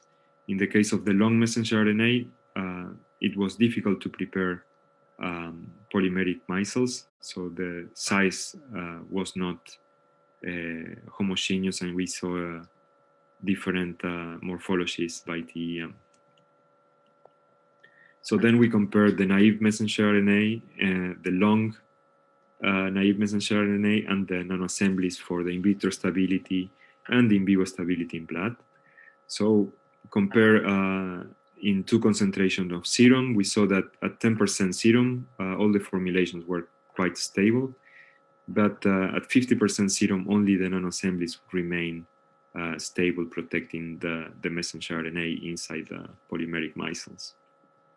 And if we use these systems for in vivo stability in blood, we saw that after 2 minutes after injection, only the nanoassemblies were able to preserve the messenger RNA in circulation. The micelles were not able to prolong the circulation time of the messenger RNA so effectively. So finally, we checked for the ability of these messenger RNA nanoassemblies loaded into polymeric micelles to produce proteins in the brain of mice. So we did a intracerebral injection, and the naive micelles produce a relatively weaker signal than the nanoassembly micelles, and not only the higher intensity production, but also the messenger RNA nanoassemblies were able to produce proteins not only at the injection point, but also distribute throughout the brain tissue to produce the proteins that we were encoding in the messenger RNA. So with this, I would like to finish my presentation. I would like to thank the members of my lab, especially Dr. Uchida and Dr. Miyazaki for their great contributions to the topics I presented today. Also the members of Kataoka Laboratory at the Innovation Center of Nanomedicine, my collaborators in Japan, my collaborators overseas, and the funding agencies which make this possible. Thank you very much. Thank you very much, Dr. Cabral. Please stop the screen share with us. Thank you. Okay, thank you so much. Thank you. And we have several questions, and we hope that doctors could help us solve those problems. Please have a check. Hello, Dr. Lin, can you hear me? Yes. Yeah, hello, Dr. Lin, and we have a question for you. And what is the differences among the nanogenitor, self-powered electrochemical system, self-driven system? Is it a self-powered system as long as it can generate electricity? Okay, actually the nanogenerator itself can generate electricity, and therefore can be used as the power source for self-power electrochemical system. And I think there is a little different regarding the self-driving system. Self-driving system means maybe the sensor, the device itself, can be driving by some environmental factor, and it doesn't need external power to drive, and yeah, so that the idea of the self-power system is that actually it can always operate by itself, and we don't need the external power to drive. All right, thank you, Dr. Lin. And we have the second question. Do you have any other recommended materials for self-powered electrochemical system? Do they have in common? Okay, so I think there are two components we need to consider for the self-powered electrochemical system. Okay, the first one is that the power source. So usually the power source can be the triple electric generator or the thermoelectric generator.